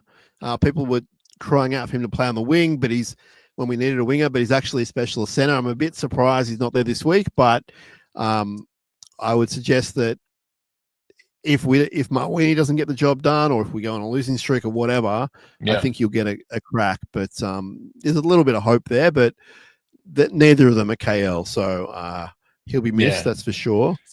How do you feel about Valentino? How's that going for you? It's a bit up and down. It's been good. There's been some moments. Yeah, there's definitely been some exciting moments. Like, you can see that he's that guy that. There is that part of the Sharks Val in him, but he's just a bit older. And there's been some awesome plays. Have you seen him do the hold back and run? Like, it's like a fake drop off, and he makes it. I'm sure you've seen it. You've probably seen it 48 times, but I've seen it a handful of times, and it gets me excited. He's legitimately. legitimately one of my favorite players of all time. I know I bang on about him a lot, but he, like, in all honesty, like, Yes. in all seriousness, he's one of the best players I've seen in my lifetime. I missed a lot of guys, but Yes. genuinely, like, and I'm very impressed. If you look at what he's done in his life, he's literally done it all. He has, yeah. He's been successful at Origin, no doubt. He's won Won the a comp, premiership. He played for got to go back his home and country. play for the Cows, play for his Yeah. country, Yeah. take a few Play for snaps. Yeah, Jets. well, are you are you happy that he's not playing? That you don't get to Yes. cheer, like you're not Yes. cheering against him, Yes, and he's not I'm playing. ecstatic. I'm so happy. Because it is tough. Like McInnes has always been one just going, oh, why couldn't you be suspended for this game? Like, or just have a break, get your teeth fixed. I don't know, do something. Like just have a week off. Like, because it I is know. tough when you support someone Yeah. like that. I found it with Yeah. Frizz a bit, and you probably felt it with Frizz too. When For sure. well, you didn't play Absolutely. that much at the Sharkies, but No, but I it's really hard seeing those players that jump in like a derby like that. Yeah, so with Frizzell, for me, it was the same thing. I used to go early and I'd watch the young kids play, and he was obviously an amazing young kid. And the same with Val and a bunch of those guys. And so I have a very soft spot for Tyson Frizzell. Absolutely. Even to this day. Yeah. Like, so talented. But yeah, I'm super happy that he's not playing because it was bad enough when he tore us apart for the Cowboys in that horrific finals game where he kicked the 90-meter field goal, whatever it was. Oh boy. But I'm happy for you that you get to see him. Like, when he has those moments, he's very good. Yes. Yeah, and like to what we were talking about Gutho before, like Val's signing has been key. Like the signings have been, pivotal in terms of getting that experience in the club. Like to shudder to think what the team would look like without Val and Gutho consistently in there. And Cookie as well. Particularly the back line, and Cookie as well. Like, that was the main thing of bringing him in was, Little wasn't an 80-minute hooker. And as we've seen this, and that's not in saying it in a bad way, but seeing him in limited minutes, you're getting the best out of him and he's being more effective. He was just forced to make a shitload of tackles every week last year, and that's where you lost that threat out of dummy half because he was just like, it's so much easier just to give someone else the ball instead of scheming around the ruck when you've been just making tackle after tackle. So yeah, I think the recruitment's been quite good this year. What would you say about Fanua Blake so far? Like, he's been awesome. He's still scoring tries. His defense is solid. His numbers, like compared to last year at the Warriors, aren't too dissimilar, particularly meters and tackle. Like, both sides of the ball. So I don't think there's much more he can do. Like, I don't know if people are waiting for him to do more, but he's been very, very good. I think that I think it's a shame that some of the guys haven't gone with him, and we've seen it in fits and starts. We've seen Kafusi rise, and we've seen him fall. We've seen other players like Hamlin Willie last week had some really good runs, but then he sort of dropped the ball over the line. Like, there's a few things where they haven't lifted. I think the guy that has lifted even more, and he does it every year, is his cousin, Sifa Talakai. He, for me, is a remarkable athlete. I love Sifa Talakai, and he just gets better and better. I'm sure there's like a lifespan on the way he plays. It's a bit like the American running back kind of vibe, but he's one tough cookie, and I think he's gone with him really well, and I hope that the rest of them can sort of get there in their time. But yeah, I think he's been great on and off the field for Noah Blake, the Sharks. Huge fan of what he's done. Did have a laugh about Atkinson getting dunked on in that Storm game, but what him and Talakai did to come in for Ramian and Stone Street in that first half, like the makeshift, like what was the left side, wasn't it, to start? Oh, sorry, the right side, for the Sharkies. Like that was a massive benefit in that win. Like when you look back on that win, that was the Remarkable talking point, right? It was like you were playing with 15 men early on, and these two guys who are they're your Swiss Army knives, really. And that is something that the Dragons don't really have. Like we saw it last week. Tuipulotu gets injured. Damien Cook's your centre. It was Origin all over again. And That was that's yeah, it was that's crazy. another thing why the Sharks can, I think, definitely in that premiership window. Like this is a chance. This year's a chance. We've seen the Panthers struggle. We've seen some teams rise that haven't really been playing too much finals footy recently, unlike the Sharkies. But you've Yeah. got 18, let's say an 18, that you can adapt if something goes wrong there with the lineup, whether it's a sin bin, whether it's an injury, a send off. Like you can at least compete in a game. Like we've So seen it. We saw it in that 60 points what the Roosters put on us when we lost Moses Sully early in um, Anzac Day 2024, and we saw it again last week when Tuipulotu came off with 20 minutes to go. That it just rattled the team, and that's such a good quality to have with the Sharks and to stay optimistic with the Sharks because if the team has these moments and rally and get 2 points, that's going to put them in good stead at the back end of the year. So the two things there, Brooksy, I'll say is the only issue with that is then we play a very depleted Roosters team, get smoked by them, have the week off to get yourself together, and then get smoked by, albeit a very Double good smoked. Warriors team. Yeah, double smoke. So that's where the kind of 15-man win over the eventual premiers of Storm kind of, it's murky waters. But the other thing I wanted to ask you was, you're talking about playing a guy in the 18th position. I think you're referring to Atkinson. A lot of fans are very confused that the coach keeps playing Atco in the 14. Yeah. Would you have him as your concussion guy rather than the immediate? What would you do though? But what benefit is it? So who would you bring in instead of Atkinson? So like whose spot is he taking? Like in that scenario, just to placate the situation that, he's a perfect guy if we get 2 concussions in a game. It might just be the case of we want 4 big forwards. So you bring in a Tuku Haitapua or someone, or Hohepa Puru has been really good. He's a bit more of a utility than what Tuku is. But I guess the other side to that is we've seen Atkinson needed and he's come on and done an okay job. So it's kind of this bitter pill that we don't know how to take because a lot of people just don't like the fact he's listed in number 14. But I'm just going to throw out this is that causing an issue why you can't get to the next level? I don't think so, but a lot of people are not happy with that. But okay. Yeah, because I know that that's more of a fan thing than I don't think outside fans would really be aware of that kind of storyline. I personally, I wouldn't be picking him, but I don't actually have a problem with him being there. I know that sounds a bit wishy-washy, but I can see the sides either way.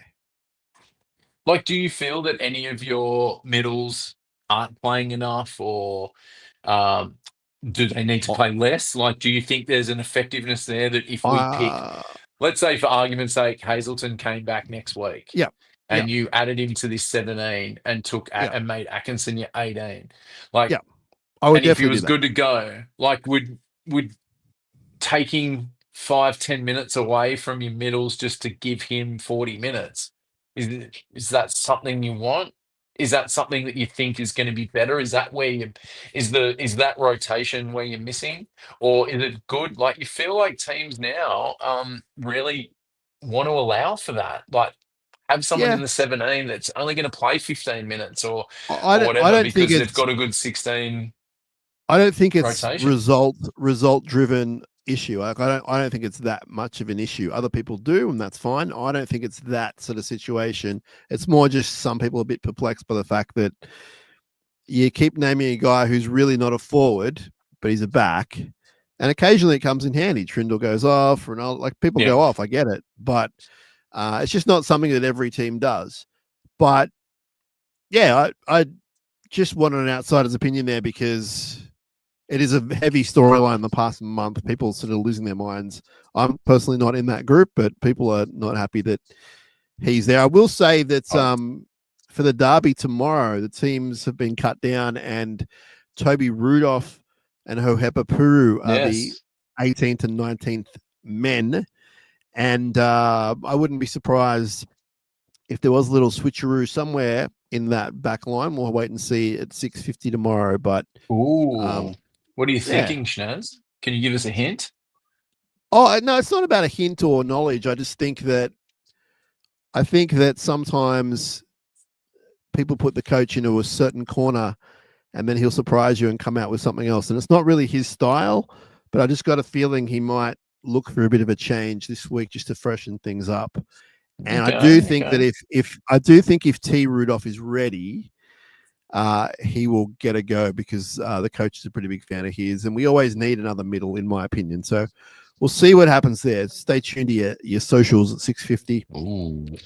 Brookesy, we haven't even turned the alerts on. We haven't even plugged anything you do, and you do a lot. So if you don't know who this gentleman is, Nathan Brookes, he is from SEN Radio. And tell us everything you do there, for starters. So where do you want me to start? No, SEN. So yeah, I produce the Run Home with Joel and Fletch, which is the drive show, 3 till 6. I don't know what you're listening to at the moment, but make sure your AM radio is at 1170, or get the SEN app and listen to it. You can listen any time. Like Shinazz, he gets up at 3 a.m. and listens to the podcast. That's true. Big Matchbox 20 fan. And yeah, so you can stream it, you can listen live. I produce the show, so working with Joel Kane and Brian Fletcher, two of the most random and best guys to work in with media. We try and have a bit of fun. We don't really stay on point. We try and do a bit of rugby league. We'll talk a bit of OnlyFans. We'll talk a bit of cricket. Fletch will talk more OnlyFans. Like, yeah, we'll just bounce around, have a bit of fun. We've got daily segments each day of the week. So there's like Teamless Tuesday at 4 o'clock where we go through the teams. We've got a wacky team. We do true crime on Tuesdays where we get podcasts. Hosts to talk about the podcast that they're doing and crimes of the past. We've got Matty Johns on twice a week on Tuesdays and Thursdays. We've got Scott Sattler and Sharky's legend Matt Rogers on Mondays. That's always a fun one. Yeah, with there's regulars like Mark Bosnich. We get plenty of the players. We're really riding the Warriors at the moment. Some of those chats have been really good with Andrew Webster and Lukey Metcalf, former Shark. Andrew McFadden, who's looking after their recruitment at the moment. So yeah, we're trying to shake things up on the Sydney and Brizzy radio market, giving you a drive show that talks sport but gets really loose. So yeah, that's what I do. Also looking after the TV show, Shinazz. Yes. That is a bit of an SEN Fox League collab with Scott Sattler and Andrew Webster, the Journo, which is Saturday League kickoff, 10 a.m. every Saturday morning. So early hit of rugby league on a Saturday morning where we talk the Friday games, the big news during the week, and get a few interviews from the Friday night winners. So back to the OnlyFans thing. You jot that down in your notepad. Just make sure we'll go back to that. I don't know if I've heard that part of the show. Is that just, I'm guessing, Fletch taking over and saying things like, I joined someone's OnlyFans? Or nah, he doesn't join, but there's stories that we get online from different websites, and we sort of turn them into segments. A couple of times there's Fletcher's Love Lounge, which is one where we tell love stories, funny things in the news. And there has been a couple of OnlyFans, people breaking into adult stores and stealing certain apparatus, caught on CCTV footage, all that sort of stuff, Shinazz. So we do get to the line there. We do understand it is school pickup, but we try and work out those times once kids are at home and try and get a bit loose with the stories.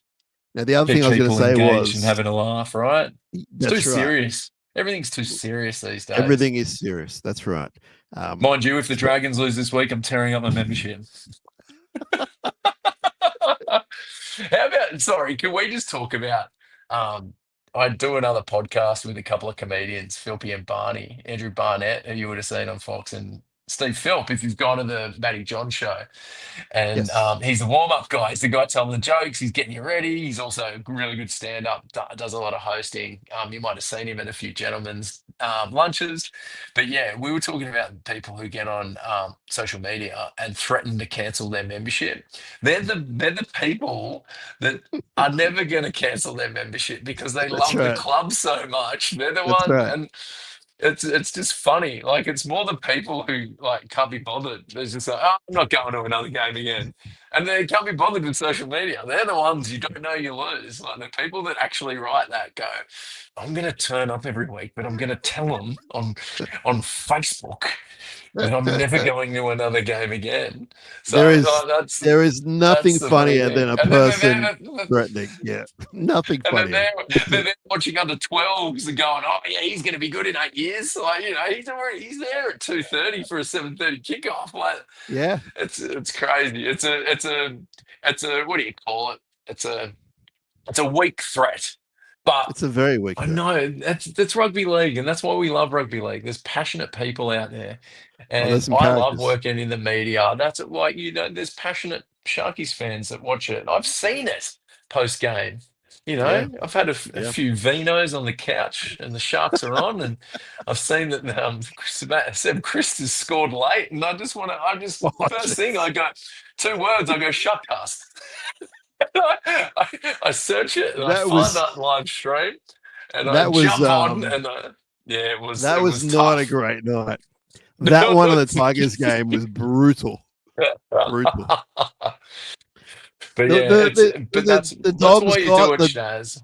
yeah, it is. The Bulldogs loss You was love like it. fine. We're beaten fair and square, but those games like that are just brutal too. But the other thing I was going to Yeah. say was we are Yes. on this show, we're heard and seen worldwide. So if people want to have the SEN app, whether it's expats, we have a lot of international people who've discovered the game, as you know. We'll talk about that in a sec. Yeah. But the SEN app is beautiful. I love that. So you can listen Apple anytime, anywhere. Store, App Yes. Store on Apple, Google Play Store.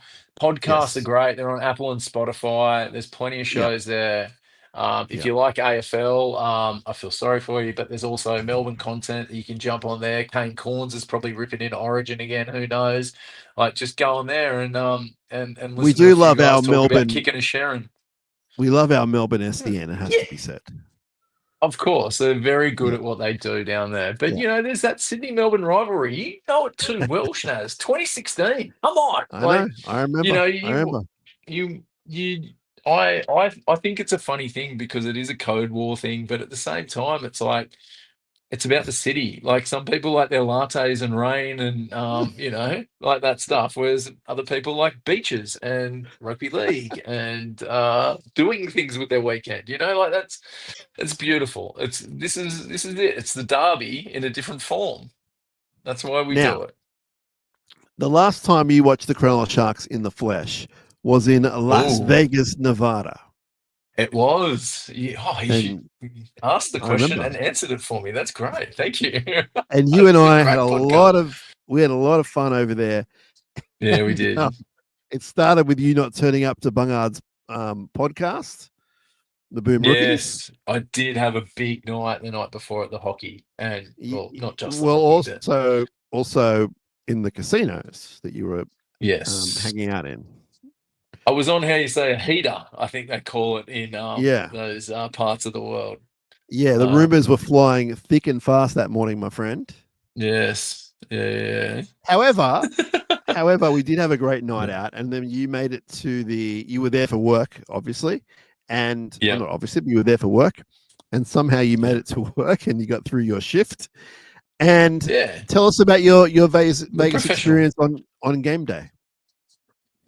So game day. So it was my second year. I went the first year as a fan and enjoyed the experience. So when I got the call up to go to work, I was experienced. I knew what it was all about.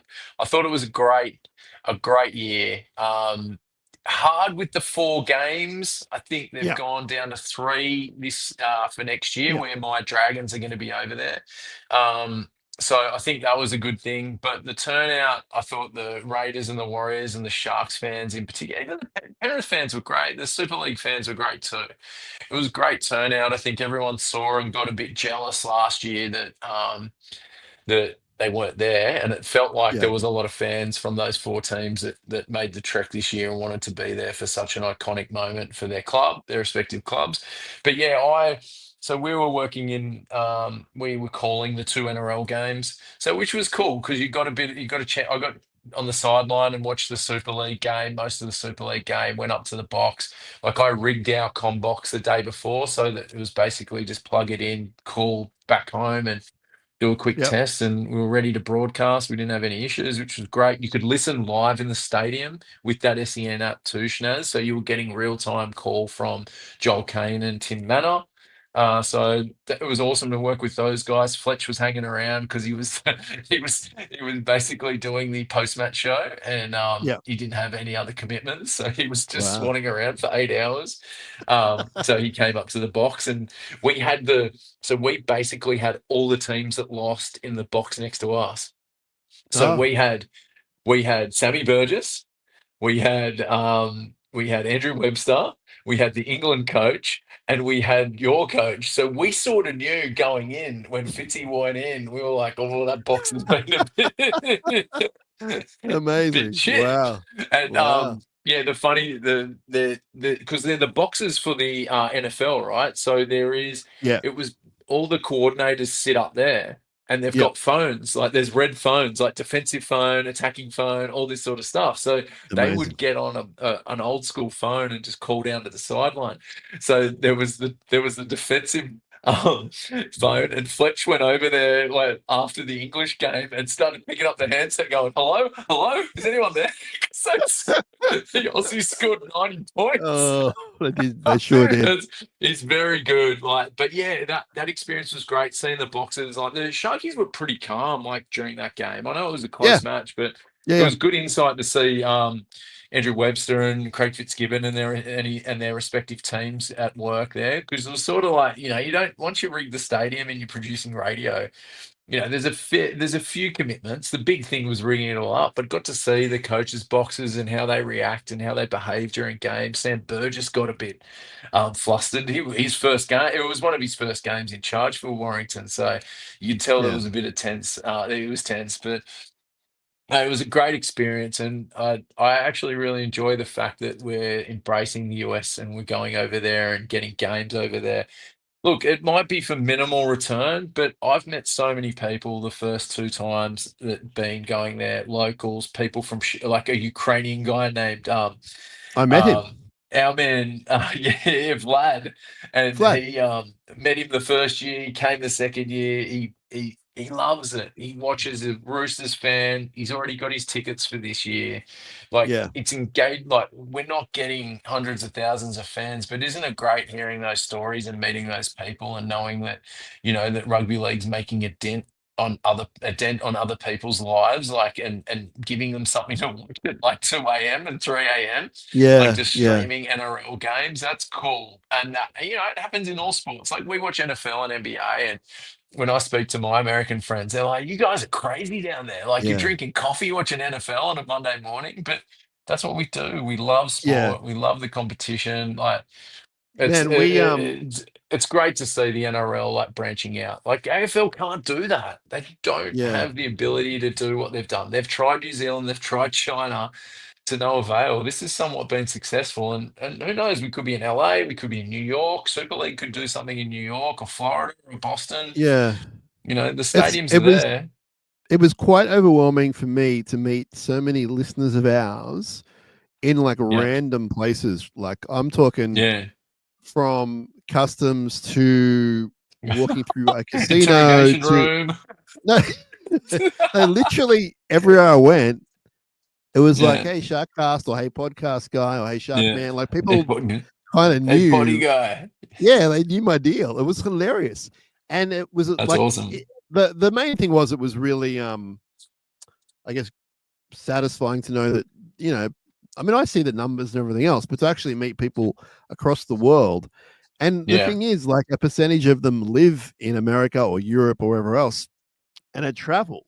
So I met many people who I hadn't even corresponded with or whatever, and they were like bringing their kids to meet me, and like just my point is like what you're saying. Like, we're not taking over the world, but there's enough people there to satisfy them and to give them the opportunity once a year to spend some money, come out, see the product, tell their family and friends, their workmates, I'm going to see rugby league. What's rugby league? Da, da, da, da, da. It's a slow build. But like you, I'm super glad they're doing it, and I'm super glad I got to go and experience it, because if I hadn't experienced it, Brookesy, I wouldn't necessarily like believe when you come back to me and go, Shinazz, you got to go. I'm like, yeah, that's cool. Like, it sounds fun, whatever. Until you go do it, you have no idea the takeover that the NRL does. Like, it's one of the most impressive things that sport, that code has ever done, I reckon. Yeah. I can only speak for the most recent one, but it was just so impressive, dude. I was going to say, has it passed the 1987 Long Beach, California Origin game where Sterlo's still, I think he's still caught in the banner to this day. Yeah. He hasn't left. It has been great. And that was, Yeah. like you said, like for me, some of the stories that I heard, right? So when the first year I planted myself up near the Flame, the Davis Flame, that has, you got the skyline of the Vegas there, the Strip, and it's a great platform to watch because it's at one of the ends of the field, and there's big escalators that come up. And I was there, and I had a few Pacificos, I had a few cores, like let's not beat around the bush here. There was pretty much those automated bars. Did you see them where you just tap in? It was like an Opal getting onto a metro or a tram. Like, you just tap on, grab a can, and get out. Like, you could do it on a run back after a try. You would not miss any of the game. Amazing. It was that efficient. Amazing. And people were up there, right? So I was jovial. I was meeting people. One of the awesome stories. So basically, the first year they were giving out $10 tickets, similar to what the Bulldogs were doing closer to kickoff for their public holiday games, where they've got 65 and 60,000 people to attend these games. So the NRL did that. And granted, like, you want to be, when you're spending $1 million on the venue, you want to be charging full freight. But at the same time, this is an opportunity to get locals in. One of the guys I met worked at the Raiders. He works at the stadium. I'd never been to a Raiders game when he wasn't working because it was too expensive. This was an opportunity for so many locals that couldn't afford to fork out the, what do you reckon that costs? Like 200, 250 US for just generic tickets sitting up in the bleachers. But these guys were getting them for 10 US. And it was an opportunity to see this awesome new facility that had just been built, just around COVID times, right? So it's one of the newer stadiums in the NFL. What a great way to just get people on board, not even knowing the game, to come in, be it or at the stadium, and then actually watch some of the game and go, wow, this is a bit quicker than NFL. These hits, these guys aren't wearing helmets. Like, I think we've definitely got some more league fans in Vegas that, they won't be subscribing to watch NRL or, doing what Vlad does and watch all the Roosters games and watch everything. He watches NRL 360, he watches all the shows, he gets them all. But at least we're giving people an opportunity to enjoy the sport and not be like trying to milk them on a one-off. Yeah. And that's what I think the NRL's done really well. Who cares if they're giving them for $10? Like, there's 50,000 people going. This is great. People are engaging with old Vegas on the launch day and seeing the jerseys and loving it. The other thing is, Brookesy, is if they don't try, it'll never happen. And you talk about you and I loving NFL, for example. Well, how did that start? For me, that started because I knew a guy in Minnesota, and I'd already played Madden pretty badly on the PlayStation. And I'd seen, Don Lane's SBS highlights in 19. Bring your voice back, Shinazz. That was this is young Sam. He's watching a bit of NFL football.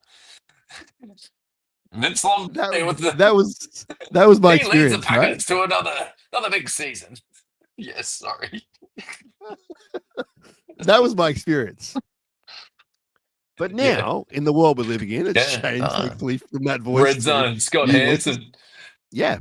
But the fact is, if you have any interest in that game, you can watch, like I always tell you, I watch Good Morning Football every morning, which is our 11 o'clock at night during the season. And it's inspirational to me to watch a positive show about a sport and 4 people just loving life and loving football. But I get to soak myself in this sport that I love. Excuse me? I don't know about you, Shinazz. There's no soaking where when I consume my NFL. But each to their own. If you soak, go soak. It's all good. I regretted that when I said it. But anyway, my point is the guys like You Vlad, sound like if Tobias. Vlad's watching 360 every night or whatever, it's amazing. Mm. And the more people that do that, the better. And I just think the fact that they're out there doing it as a 5-year deal, we'll see what happens at the end of that. But good on them for at least trying. And it hasn't been a failure, not even close to a failure. So I think it's really cool. We're way off the derby subject. Yes. So let's get back. Let's get back to the derby. Your team sucks and my team rules. We're going to wrap up because I promise you not a marathon. We're on a marathon now. Yeah. What do you think is going to happen? Tell me what's going to happen. History suggests that this goes into double figures in terms of the winning streak for the Sharks. It does. Ooh. In saying that, there's part of me, I think it's the Red V part, because Red V is part of me. The Dragons put up a fight tomorrow night. I think it's going to be a very close game.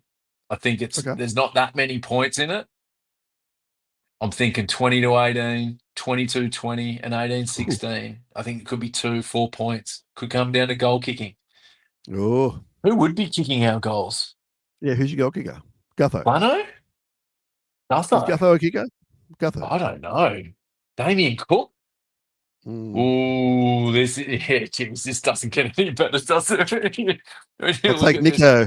Nico over those guys. No, yeah, Nico's he's swinging and it's sort of like, when someone learns how to dance and they start getting that movement. You can tell when he rips those kicks, like there's a bit of it's like there's a bit of salsa, there's a bit of tango in there, like when he's kicking and putting them out the right, bringing them back over when he's kicking on the left hand side. Good sweeping, like a Sarko style curvatures.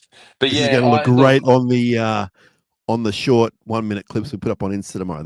That's going to make it brilliant. Like you like that? Yeah. So I think let's go 22-18 Sharkies. Ooh, close one.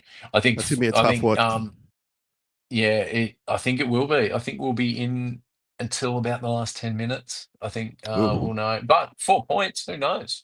Yeah, maybe the Dragons get an early second half lead, and then the Sharkies just come back with 2 tries to seal the 2 points and improve to 8 wins on the year. Dragons, second straight loss, but gallant in defeat. Not by 50, hopefully for you. Yes. Well, look, can things get worse? I'm going to say no. But I don't think so. Yeah. I don't think so. There's some players missing. Like there's excuses to be made. There won't be any hamstring awareness this week. What about that? I know it's so weird. You've seen him more than I have, but I'm just like, what the hell was that about? Why mention it? You've just Adam O'Brien, don't. We're spoiled with great characters. We're spoiled. Yeah. Did you hear Ricky in his presser going, I just want to mention how good the Raiders fans are. It's like he made a concerted effort just to throw Adam O'Brien under the bus and just try and look better, knowing how. But Ricky was tied up in emotion. It was a great win for the Raiders, but the thing is, no one needs to just 2 steps ahead. No one needs to put Adam O'Brien under a bus. The gentleman does it himself most weeks, and I am obsessed with him. Remember how I was and am obsessed with Craig Bellamy in the box? I'm obsessed with Adam O'Brien just in general. And I liked your tweet, which kind of didn't get much traction last week, Brookesy. Your tweet on the X, your X on X. I don't know if we call it tweets anymore, but you actually stuck up for him. And you said, you know what? When you watch the whole clip, watch the whole press conference, it actually made sense. If you watch the 10-second grab, it makes no sense. Yeah. And I was with you on that. I- I thought it wasn't as bad And as that's what it sounded. yeah. I know it might like and he said the 4 words he said was they don't know football. And Yeah. that was the thing that overall for me was like you can't utter those words, Yes. particularly to a fan base like Newcastle. And said it Agreed. on the show with Joel and Fletch, like since we've started the last 5 years, the amount of times we talked about the crowd or, you know, when the Knights were in a Yep. losing streak and they were still getting 18, 20,000, they still got 17,000 to a Thursday night game. It's Like amazing. I was there. that's going to I be was there. 16,430 more than what is going to turn up tomorrow night. Well, that's I due to was capacity there. reasons, right? But I was there a month ago, and it was an yeah, unbelievable experience, dude. Like it was so good. It was like yeah, they do rugby league really well there, and yeah, they'd say. yeah, like he shouldn't have said it, but I also felt a tiny bit sorry for him for the first time in my life, thinking, you Yeah, know what, I know where he's coming from, because the yeah, big thing was the same people booing were cheering at the end. It was like, yeah, yeah. that But it's a happens. That reason, does happen. right? There's a reason why they're booing, and it's. I There think is, there it's is. it's the way Knights fans they're not enjoying the ride under O'Brien. I think it's safe to say, It's a hell of a ride, and dude. that's why. And has anyone booed under Fitzy at the moment? Like, I don't No, we're think getting I've heard close it. though. Right? Getting close. Getting close. You I'm think? not, but people are getting close. Yeah.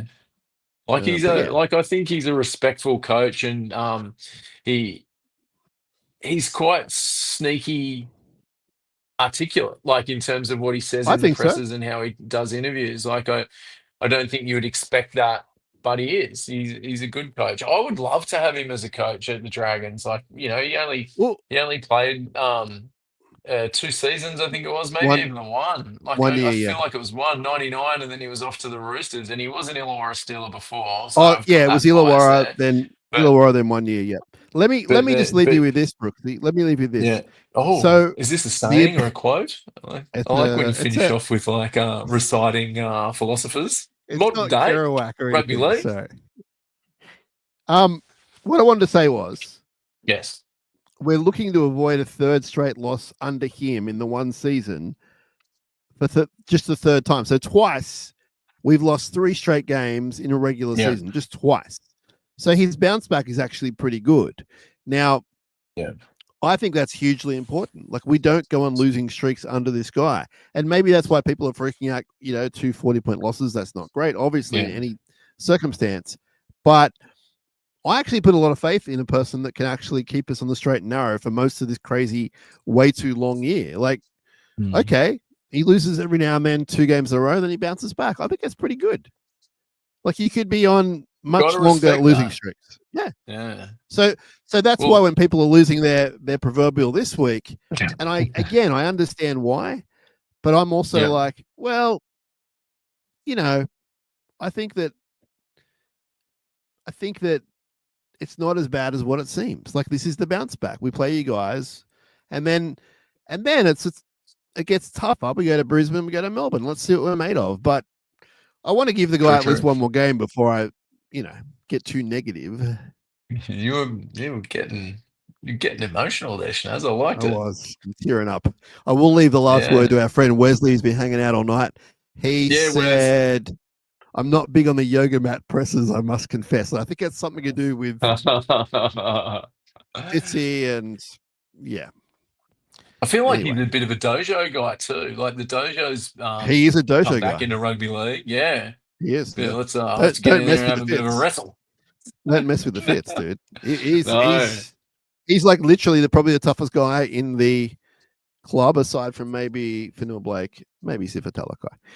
Anyway, Yeah. Brooksy, All right. we're going to wrap up. You and I, we can talk all night. We usually do over a couple of Paps Blues or something, but not tonight. But there you go, some Pap. I had one sneaky bolter. What's your favorite beer, Shinazz? At the moment, Is it in general, yeah?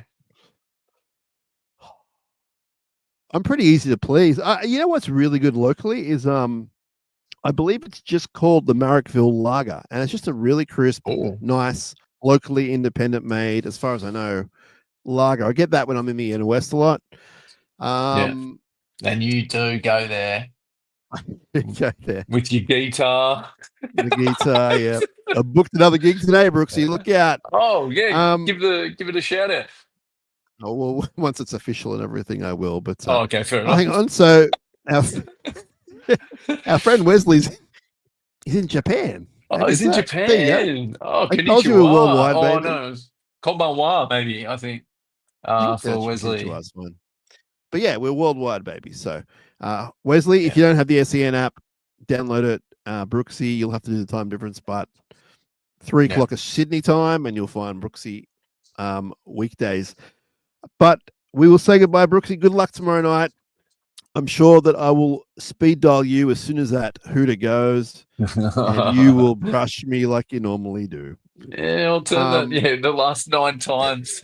So I've got 9 missed calls from when I searched Shinazz's number. It's like, oh yeah, there's a Derby. Ah, god damn it. You only call me during derbies. Imagine the call when the Dragons eventually win one. Ooh. You're gonna just. Boy. It could be tomorrow, Brooksy. It could be tomorrow. Knock knock. Is there Owen? There we go. There's your joke. You haven't done that one for about 9 games. I know. It's All been right. a while. Appreciate your time, Brooksy. You're a busy dude. Appreciate your time so worries. much. You're a great man. And I can't wait for round 2 of the derby. We will do this in person. The Thursday kind of threw us. I believe, is it a Friday? I think it's a Saturday. We'll work it out. It's not a Thursday. So maybe we can do a livey somewhere. If it's a Saturday, we've got to go somewhere and do it. Yeah. But I like that Chinese restaurant idea again. Although that we can do that there. Yeah. That was home. So away is the I think it's Win. Is it Win? No, we're at Cogra. We're at Cogra. It's got to be. It was Win last year. Is the Sizzler still around? I don't think so. I think Sizzler's done. Sizzler's gone. It could be. I think it's a Christmas store now. Yeah. That won't be much use. There's a few in Cogra. Like, there's a few of those stores. It's just like Christmas store. March. Come and play. It's June, but just get your decos now and just put them somewhere for 6 months instead of just coming back in 6 months and just getting them for the same price, if not cheaper. Yes. Sorry, but I shouldn't be rubbishing the Christmas store industry. Love Christmas. They do very well. I think we need them. And it's sorry, that's a terrible apology. You've gone too anyway, far, we just ticked over 2 hours, Shinazz. That's great. This is what we do. Invoices in the mail. What we do. No, just like when we used to work together. This was how we worked together. Guys, we did some work. Yeah, in a couple of hours we did some work. All right, Brooksy. Just wrap it up. Come on, Wally, leave us alone. Enjoy the derby. Yes, we'll do. And you too. We will and your you, and we will do this again in a month or 2, whenever the next derby is. I think it's a bit later on, but we'll do that again. I know people will just be looking forward to this moment again in 8 weeks' time, saying, could you do it for half the amount of time with less talk about the beer or whatever? And yes, we can try and do that. SharkCast Pod will be back. I was going to do my spiel. You stop the spiel. Oh, okay. Sorry. Go spiel. Edit. Oh, the other thing is, Brooksy, because it's such a short turnaround, there's no editing. We're just going to throw this one out there. On the audio raw. We have done it live. There was an Insta issue. Raw Hopefully dog. that won't be happening tomorrow night. But we will be doing a post game tomorrow night. Win, lose, or draw. Hopefully win. So jump on there. Have your say. SharkCast Pod. Follow Brooksy everywhere he is. You make me laugh, my friend. Yep, stalk you. You're a very funny man, and I I'm getting emotional at 10:30. I'm charmed you. You charm me like you normally do. We will say goodbye. Say goodbye, Brooksy. Goodbye, everyone. Thank you very much. Thank you. All right. Now I always have a trouble. ending this stream. I don't know why. It's so annoying. What am I going to So do? should we just? Oh, that was to start. I'm not even kidding. It's something to do with like my screen. Here we go. No, All right. doesn't like that. We're just going to be going all night. Okay.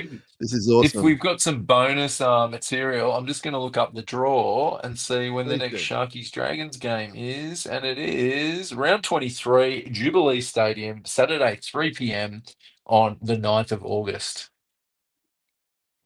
How far away is that? That's a couple of months, yeah? What round, sorry? Oh, it's round 23. The Christmas store generally does their August sales. So we might be able to get some Beautiful. 20% off bonbons Yeah, that beautiful. month. So if Sizzle's not there and the Christmas store's there, bonus bonbons. Let's do it.